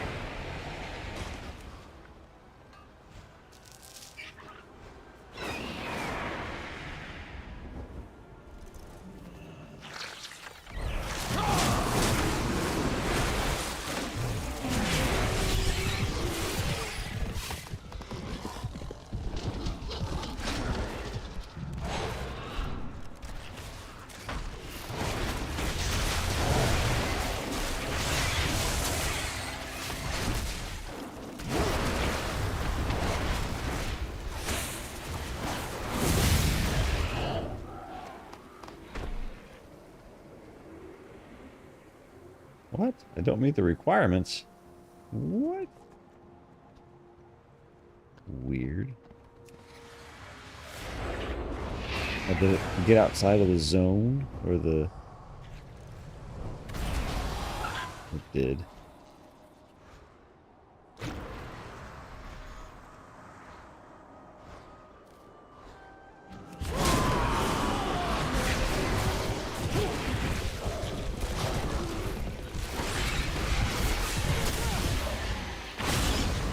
Drain their anguish.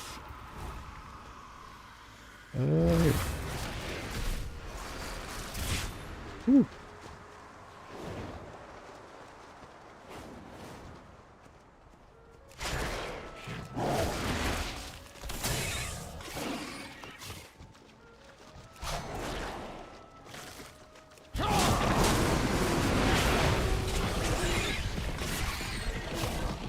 What?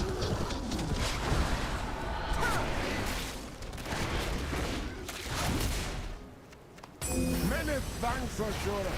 You saved this old man a lot of work and a lot of bug bites. Okay, so this guy.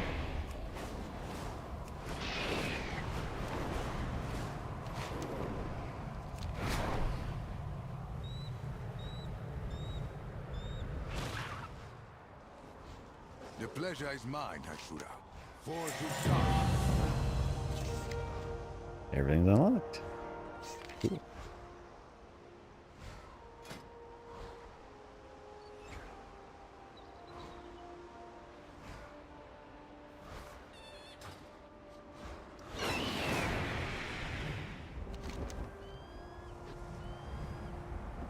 Alright, down her. Well, actually, yeah, we just need to get our hunt completed.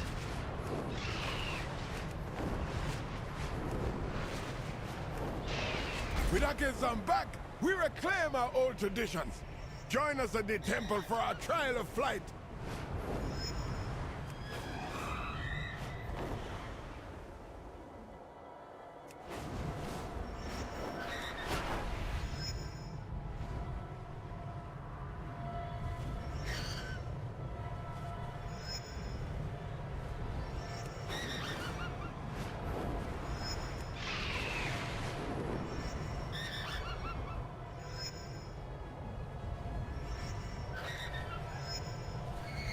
You are a natural, Ashura.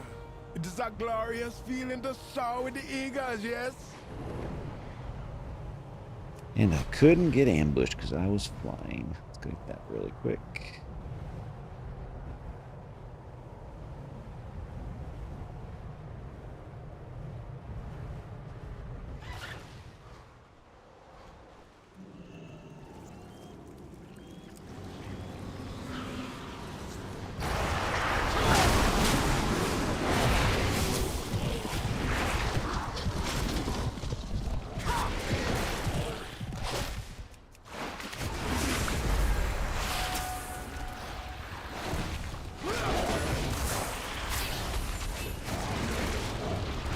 What? He didn't run over that?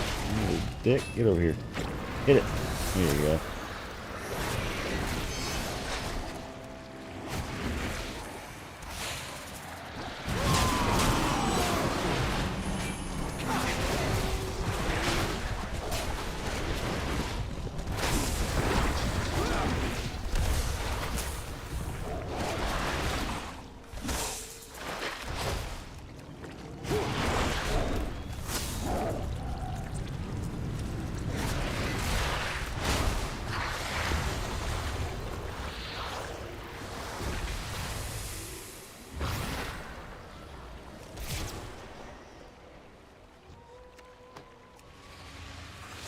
Still haven't unlocked them yet, huh?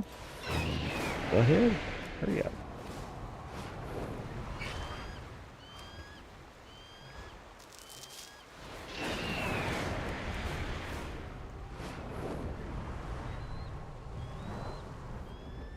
It wasn't on that because it wasn't actually there.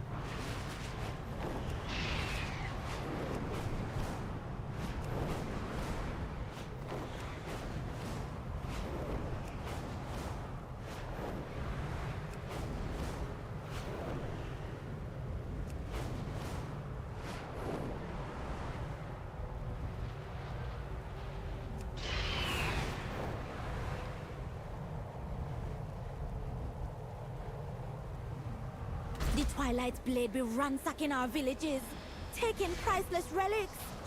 Get them back.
Their anguish.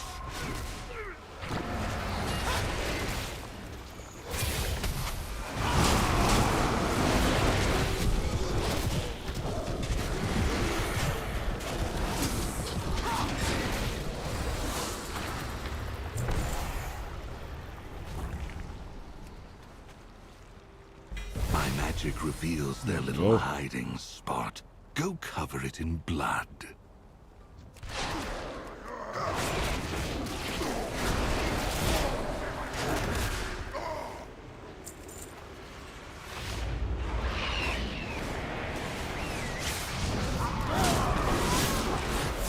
Hack things already.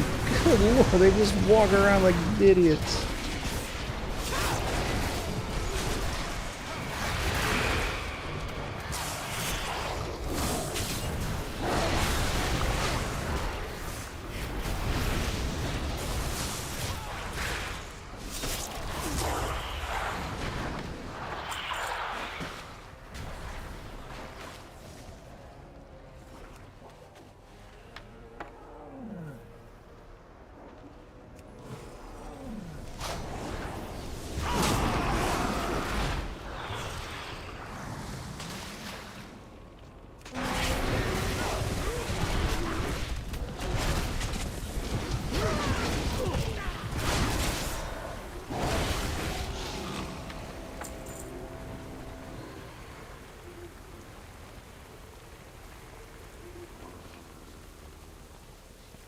No más.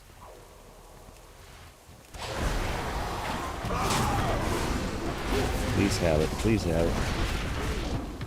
Yes. You've returned our heirlooms and our relics. Thank Oh my you, God. Ashura. From the Raventus and and our ancestors.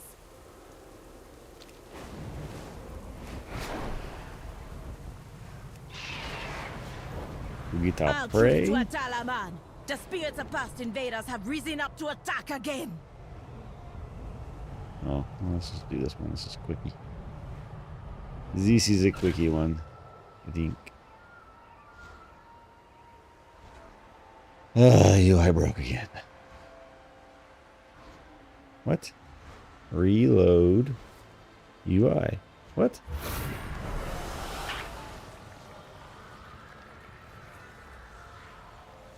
Weird.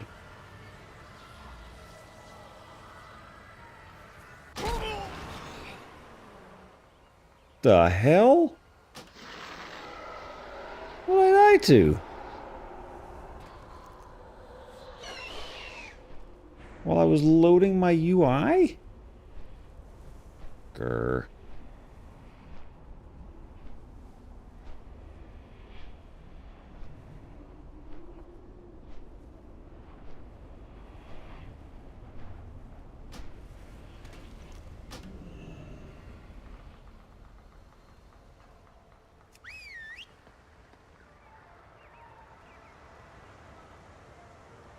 Inhabit a low avatar.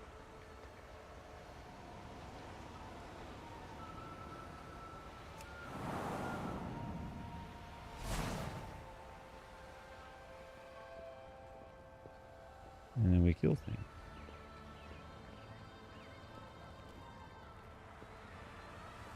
Do you need protection? Is it all down here? Ah.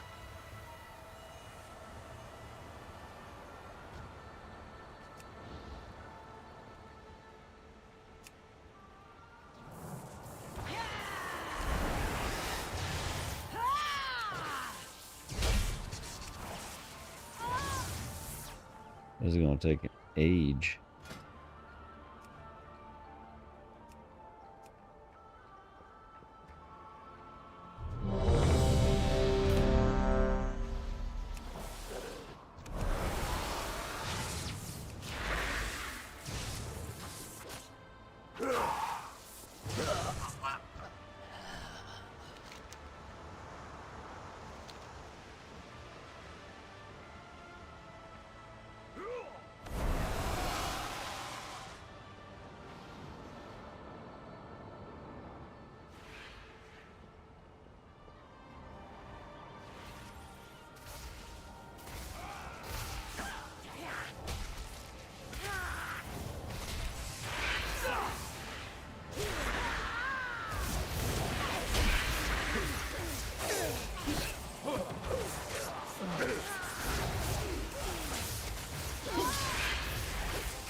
Next, I'm getting rid of them killing stuff too. Cool.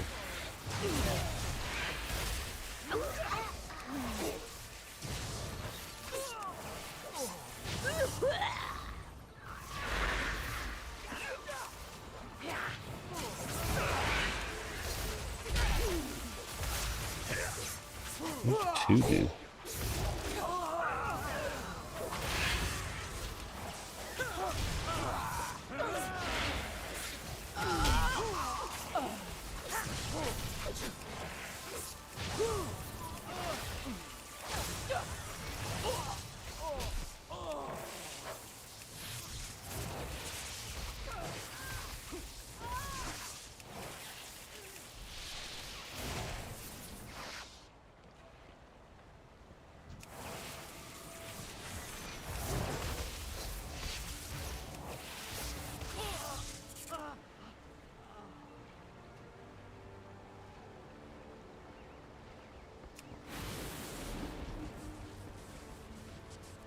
Jeez.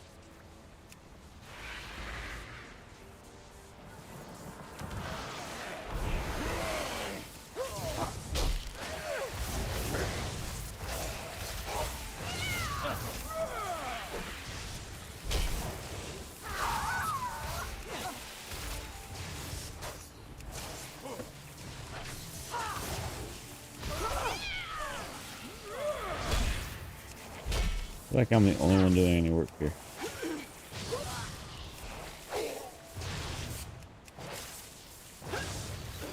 Oh, they're doing something over there.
Am I healing? Yeah, I am healing. Okay. These guys will eventually be here, I would assume. Oh, here's one of them.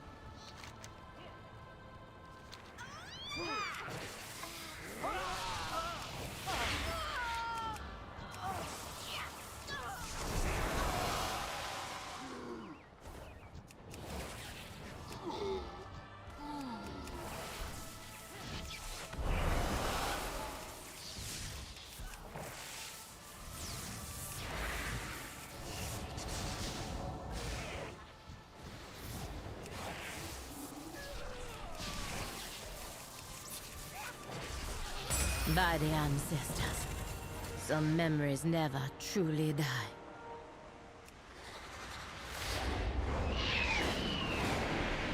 Right, get out of that.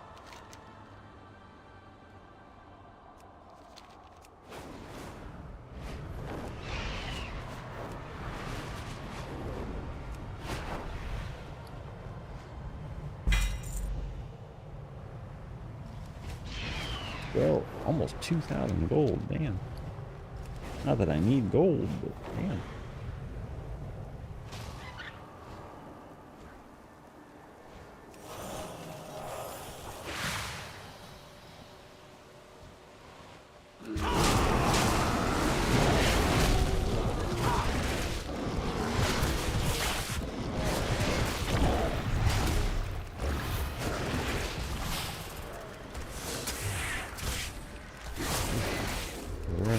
Tail.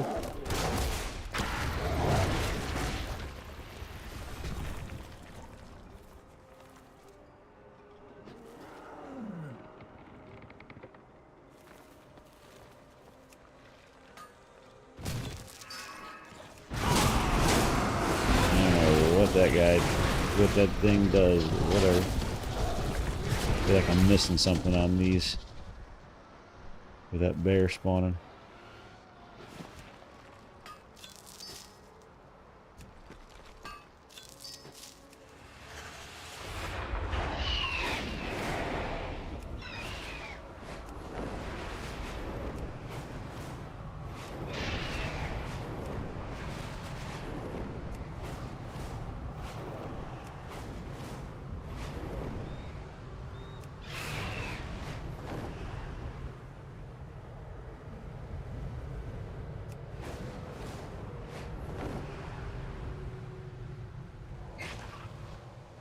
Come on, get off the rock.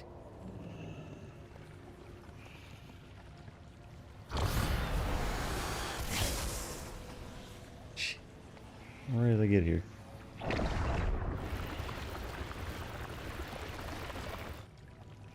cooldown run.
A drop in the ocean, a flicker in the void. Perhaps it will be enough. Easy.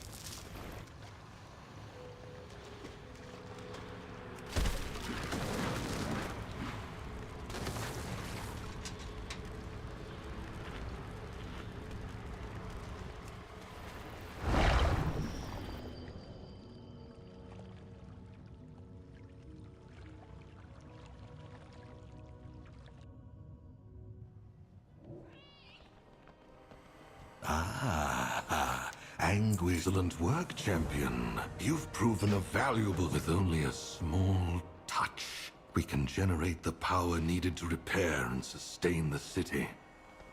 I've only just begun testing its limits. Come, witness what it can become. Let's see what it can become. Didn't know there were more quests to this quest line. Oh, I gotta do the story mode of that raid too. Duh.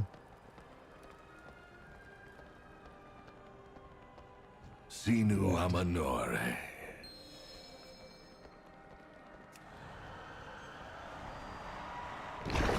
Weapons enchanted with these magics strike skin and soul alike.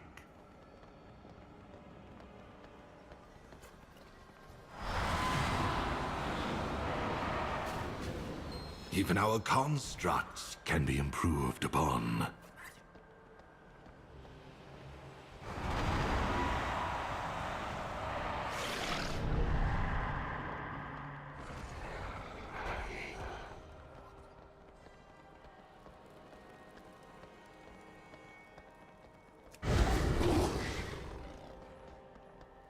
Up we go.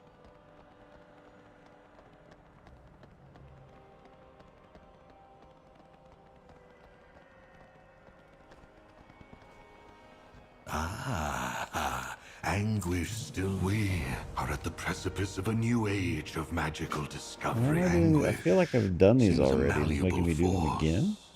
Let us Weird. see what else it is capable of.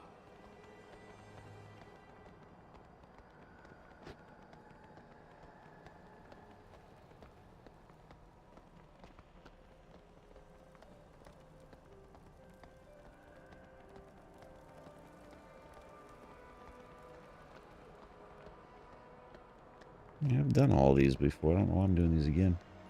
Sinu Amanore. First, prepare the cleansing salts. This Yeah, should I've done protect this. our knight from the cruelest side effects of anguish. Now, the vessel. We will amplify its potency. Place it here carefully. This power can be temperamental, but the reward is worth the risk.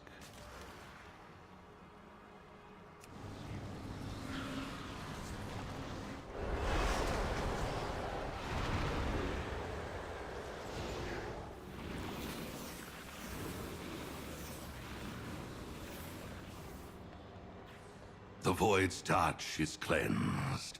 These forces are potent, versatile, and their side effects appear manageable.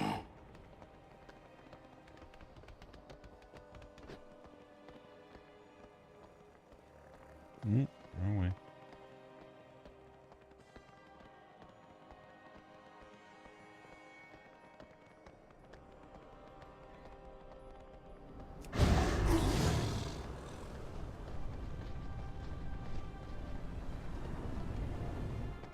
Doop doop doop doop doo.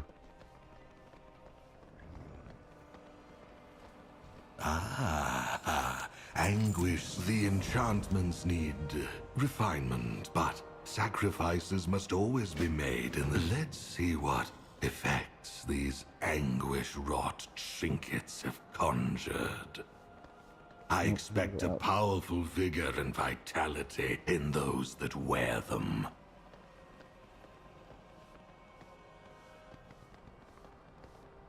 I don't know why it's making me repeat these. I don't understand. Yeah, because it even says completed for the warband, so why am I doing these again? Baladash, Feels like a little Malinore. bug.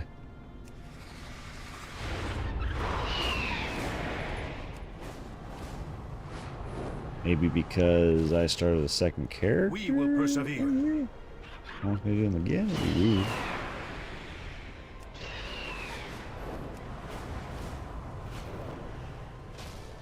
Victory lies ahead.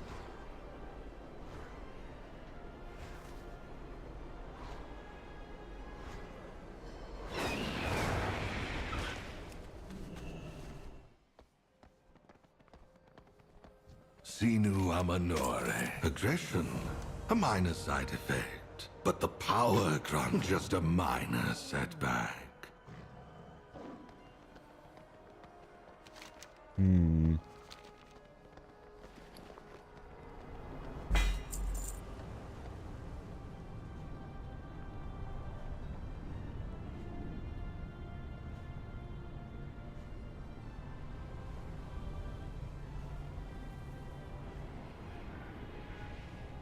Alright. No, that's that one the better. I got more critical strike on the one I got. Okay. Don't pick it up.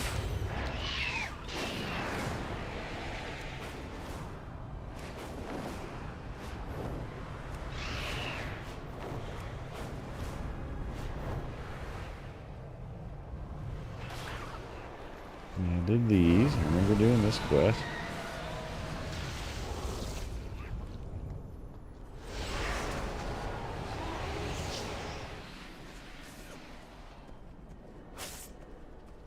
Wait, that didn't take? I walk away too fast. Yep.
Anguish. Do not bore me with your details. The field work is yours. Come to my chambers below.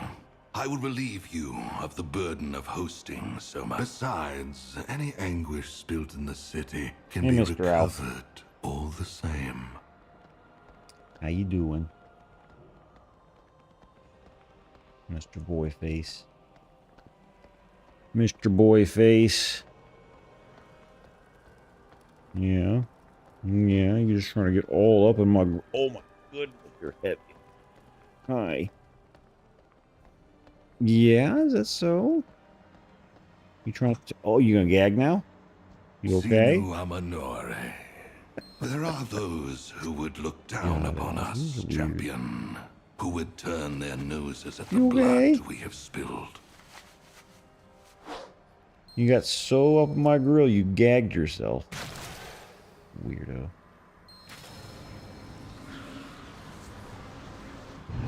But from that blood, we have drawn power.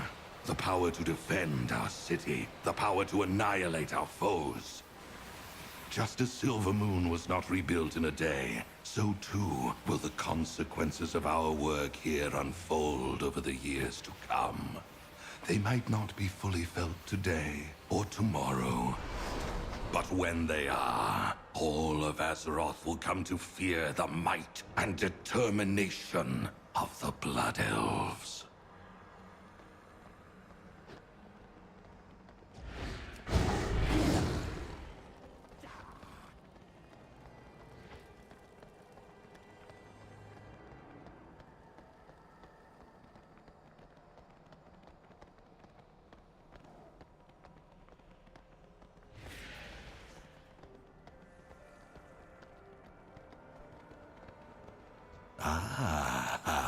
And you are the teeth of my predation. Quest line completed again. Hero of the people. Whatever.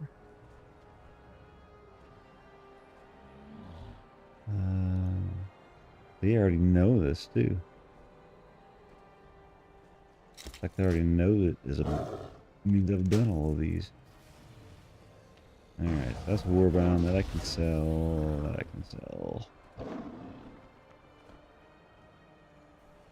Okay, so we need to go do, before we do another thingamajiggy.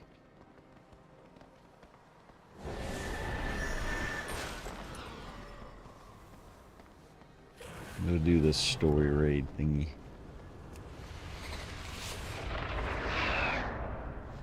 That is here.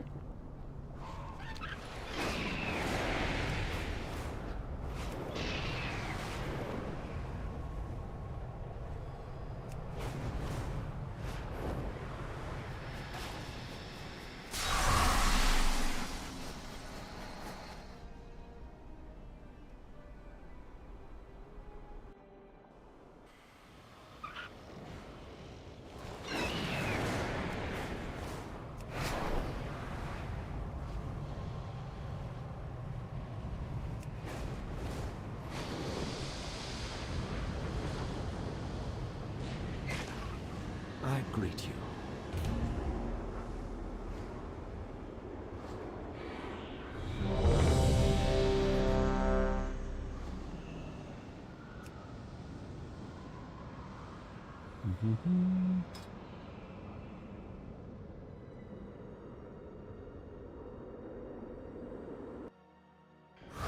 Oh, Alaria. If I had known you would all simply kill each other, I wouldn't have gone through all this effort. But perhaps I shouldn't be surprised. Not after Turalian cut open your own son. Enough! I'll rip out your tongue, Xalatath! Mother, wait! We can't let her face Xalatath alone! Umbric, bring everyone up there!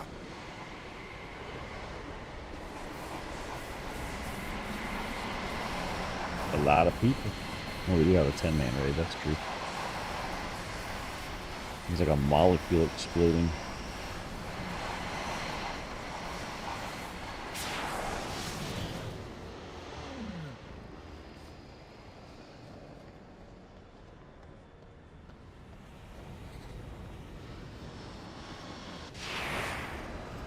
This may feel a little uncomfortable.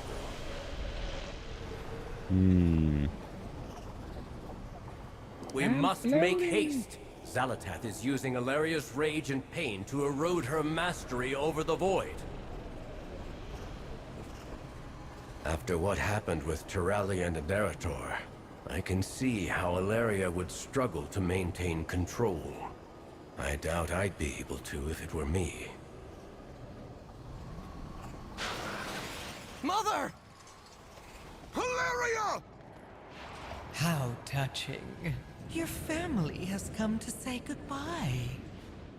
Ah, and my favorite champions as well. I was afraid you might miss this. What are you doing to her? Keeping my promise, of course. Taking everything she loves, leaving her with nothing but the void. No! Stay back! Do not interfere! Oh, we interfering. Sorry. The burden is more than you can bear.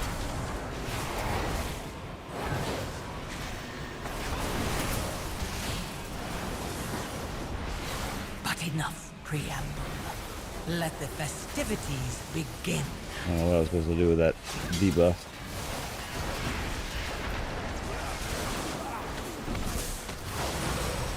No one is safe!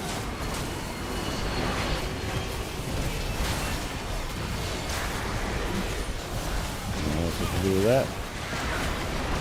I was probably supposed to hit that thing with it.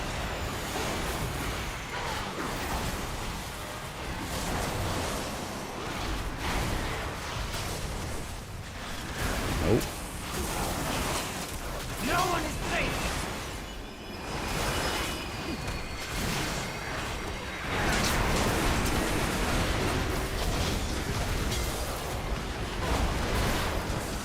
I haven't figured it out yet.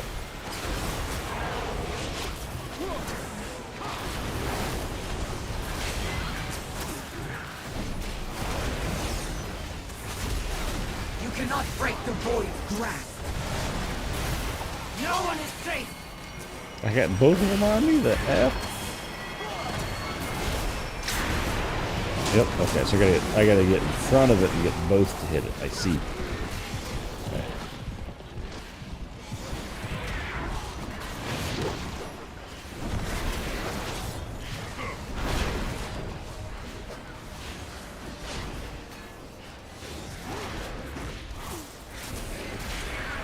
No one is safe!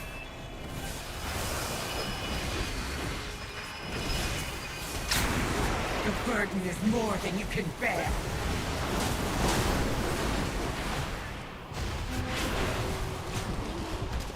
The voices. The power. I can't contain it. Fight it, Mother! You're stronger than the void! She can't hear us. Enough posturing, Alaria. It's time to embrace what you truly are.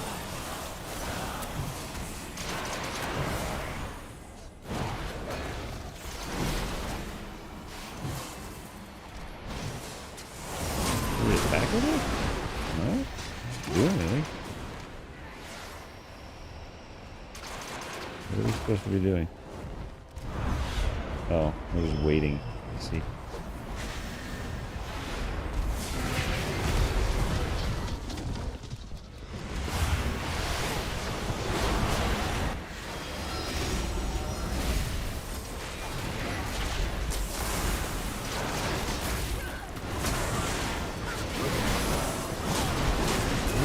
Why is he following me? Quit following me! Get away while you can!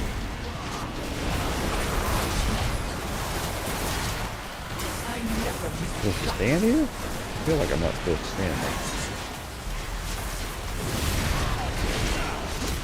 Yeah.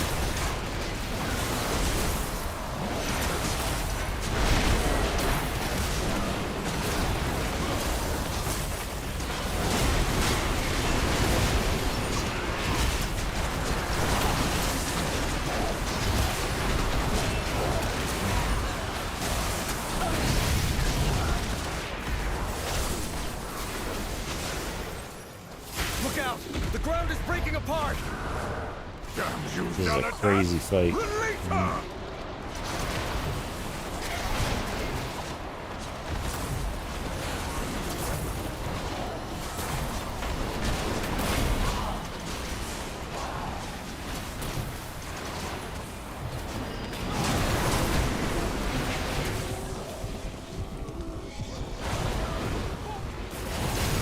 Oh boy.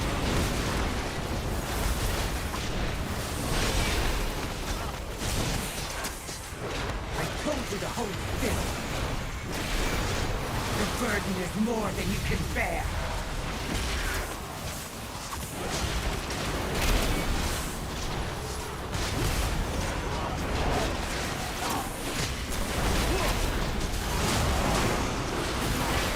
You gotta stop giving this to me. I don't know what to do with it.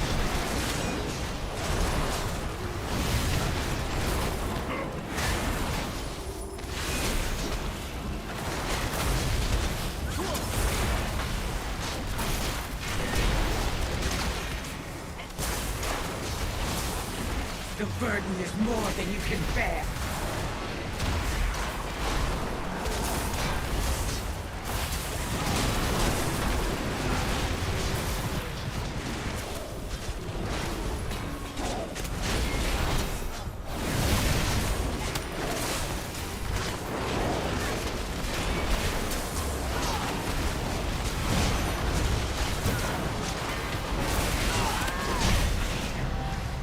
Must be Hey. stopped.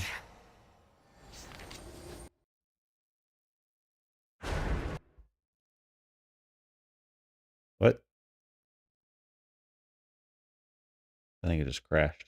I literally think it just crashed.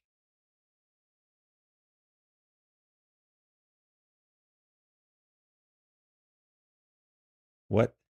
Are you kidding me? No, I want it to continue, but you're not playing it either. That's sad. Then yes, cancel the cinematic. It doesn't help me. I can't see it.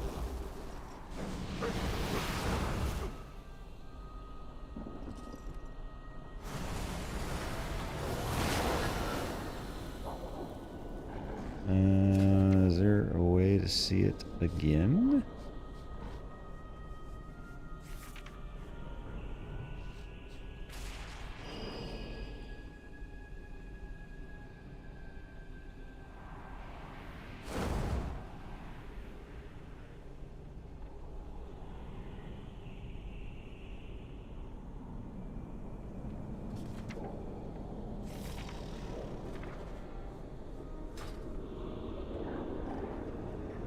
I want to see the cinematic again, but I can't. Because it broke. I think there's anything in here.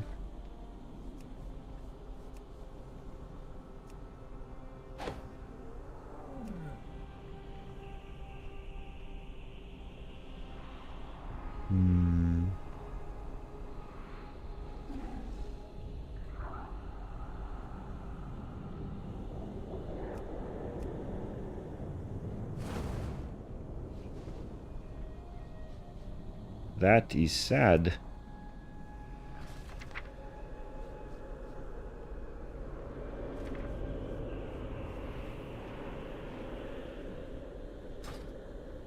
We saw Eritor or his dad for a split second, and then crash.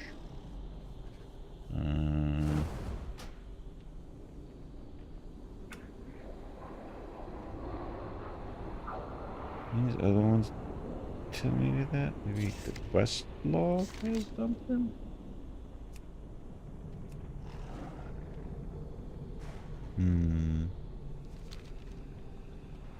Well, what just happened? Yeah, let's do that again. Maybe it'll show it. There we go.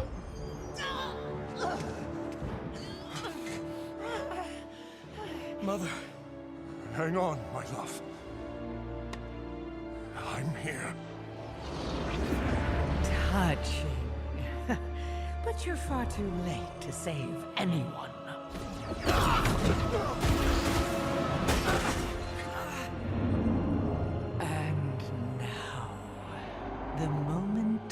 truth. I'll die before I serve you. Serve me? Despite all we've been through, it was never actually you that I required.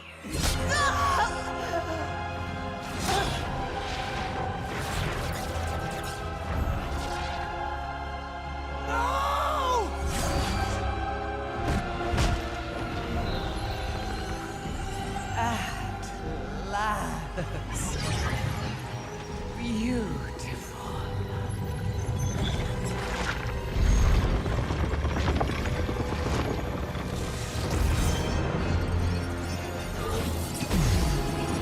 Behold! The dark well opens!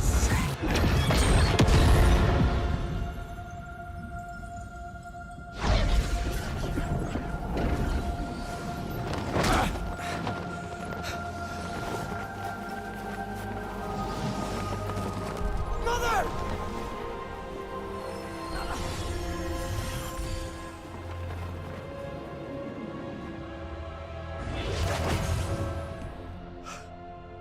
Mother!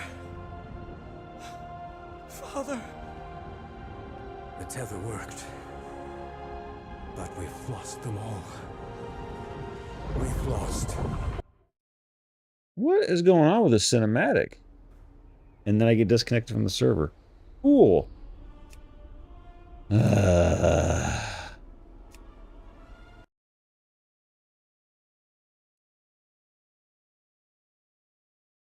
Swear to God.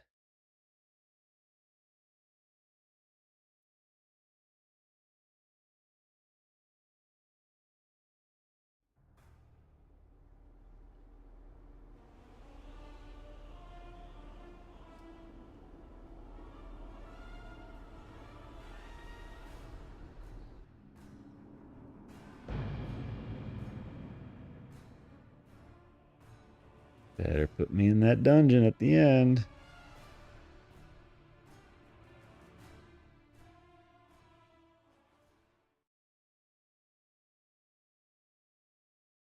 Now we gotta watch the cinematic again because I don't know how it ended.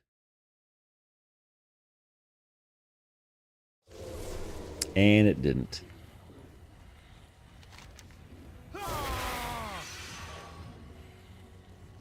I don't think I can turn this in because it's inside.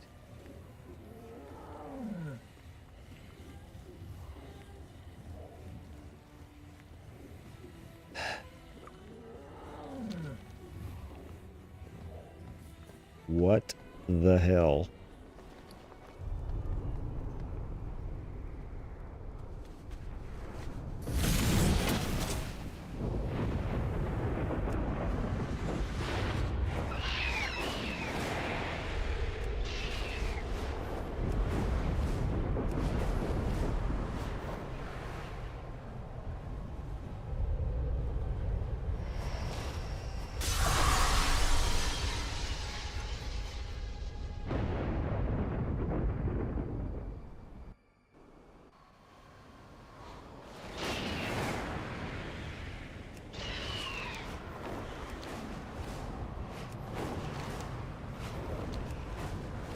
We are deep in enemy territory.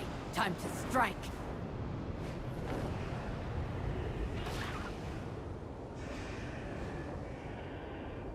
Nope, can't go in. I don't have a way to start it again.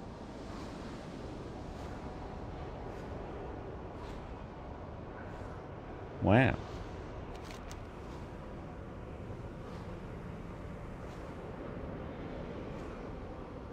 It's completed. But I cannot turn it in because it is here inside the raid that I no longer can go into.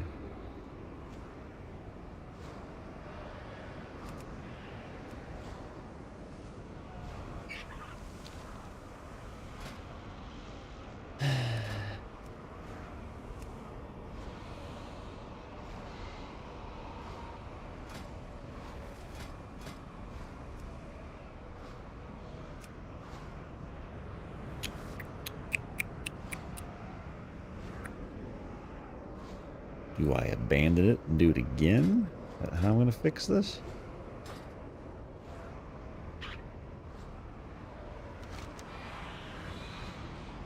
Because I don't see any other options. Quest marker's not showing anywhere.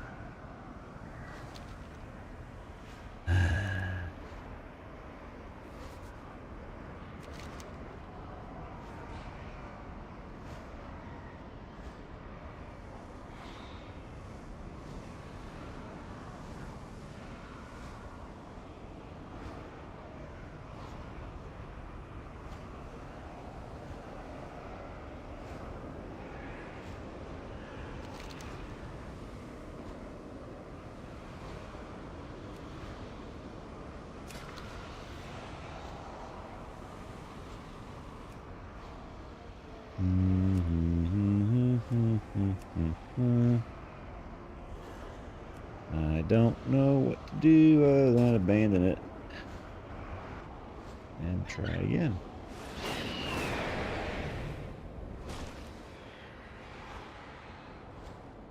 Wait, I'm blind? Right here?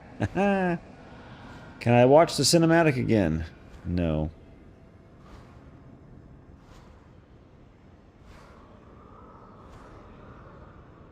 What about you? Alert for opportunities to help. I can go back into it. Come with an open mind. The whispers do not control me.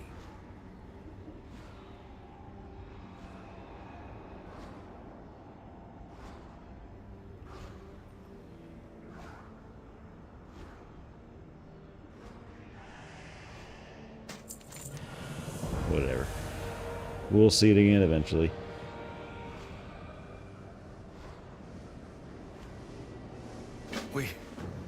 We need to let Lorthamar know what's happened. You go ahead of us.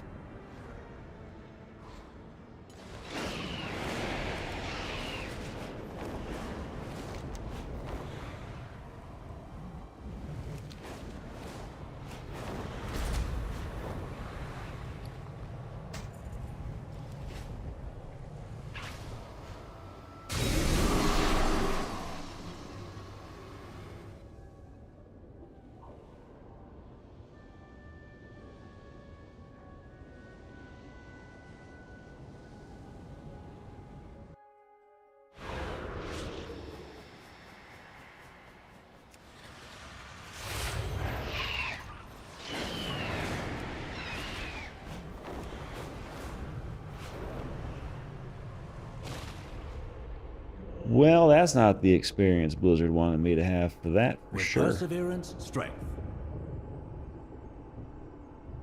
Aldiel Shalom.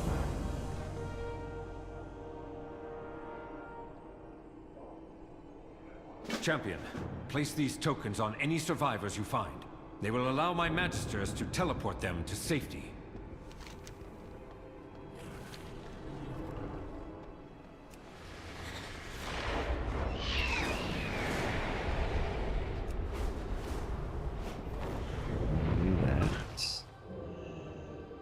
I offer you my aid.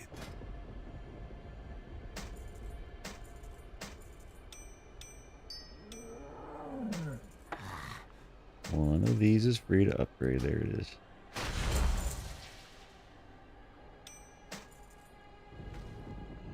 If needed, I will answer the call. The skies called to me.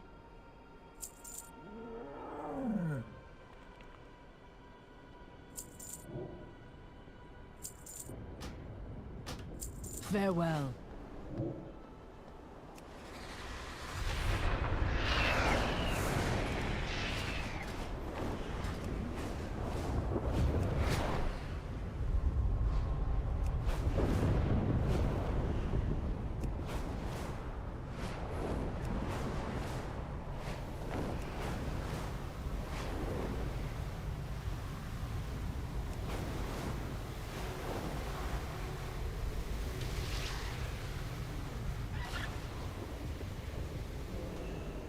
The survivors suffer under a stain of void corruption.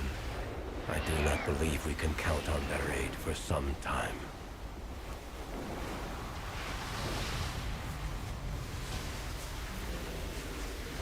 Sunwell corrupted.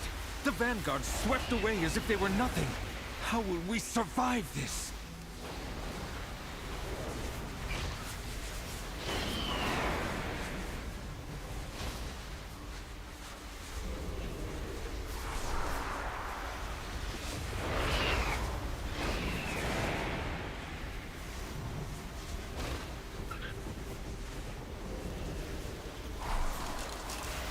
Picking up dead bodies.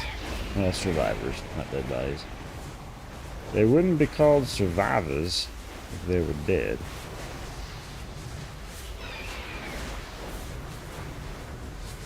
Where are the rest of them?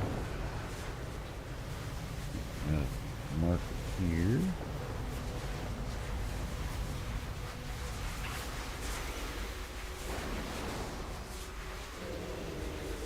Is the Darkwell a foothold for Xalatath? Will her devouring host spill out to corrupt all of Azeroth?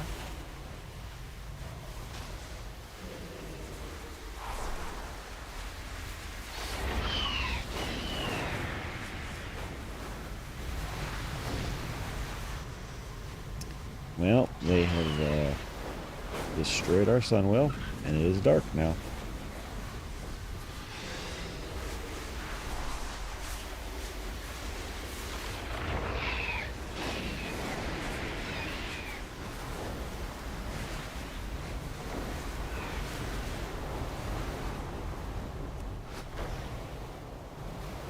It is midnight.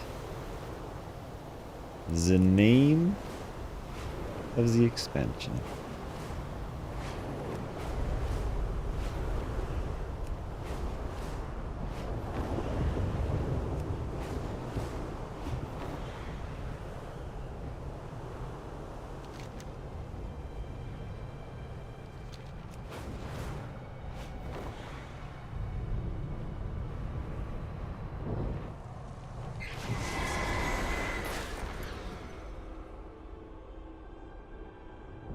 We need to assault the Darkwell and take it back from Xalatath.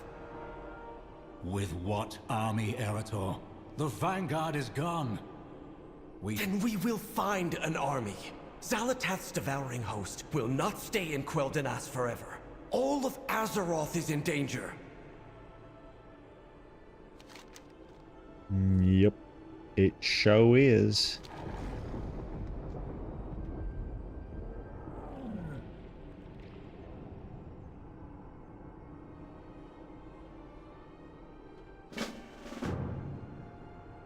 Xalatath won the Battle of the Voidspire, but all is not lost.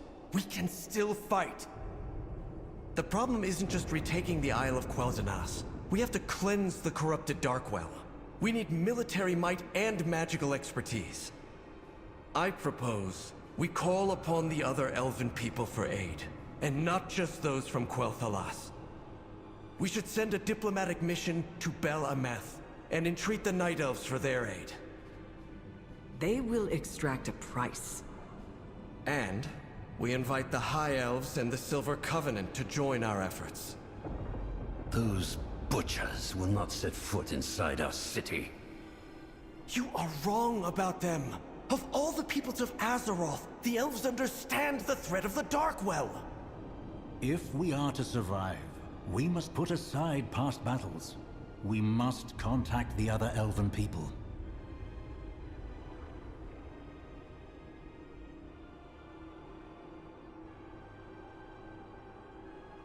To Bel Ameth, then. Erator, seek out your aunt. We will accept aid from anyone that would fight against Xalatath and her devouring host.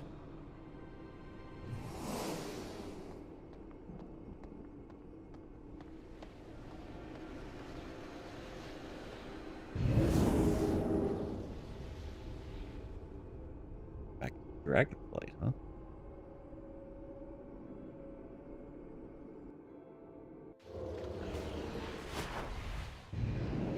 Alright, this place.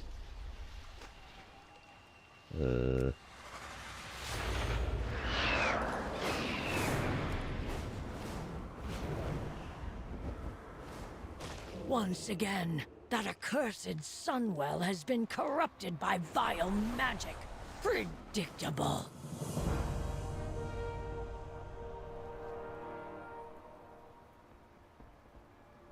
What has befallen the people in Silvermoon? Tell me of the doom that threatens you.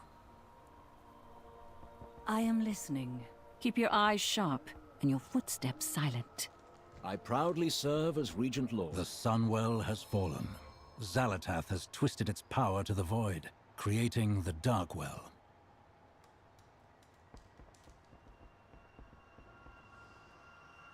Ishnuala. I have much to teach you. This much void energy will soon spill from the Sunwell, corrupting all of Azeroth. It must be stopped. How can I help? Even now, my people gather their own army to lend to the Sindorai. We remember those who aided us in the past. I have heard enough. The Void is a threat to all of Azeroth. You will have our armies.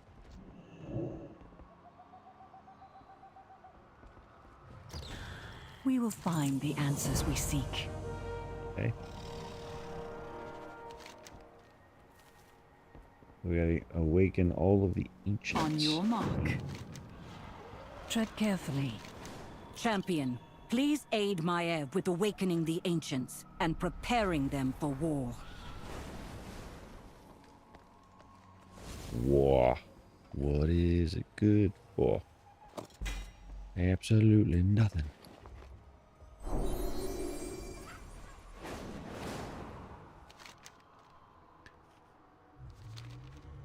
Alright, well, I'm gonna call it there, because I am pooped. I was up really early this morning.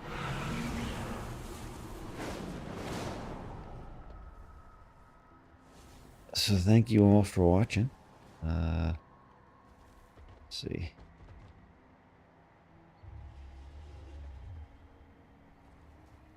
Anybody else? Nope, wire is gone, so no wire. Alright. Well, on that note, have a good evening, and we shall see you all on the next one. Bye for now.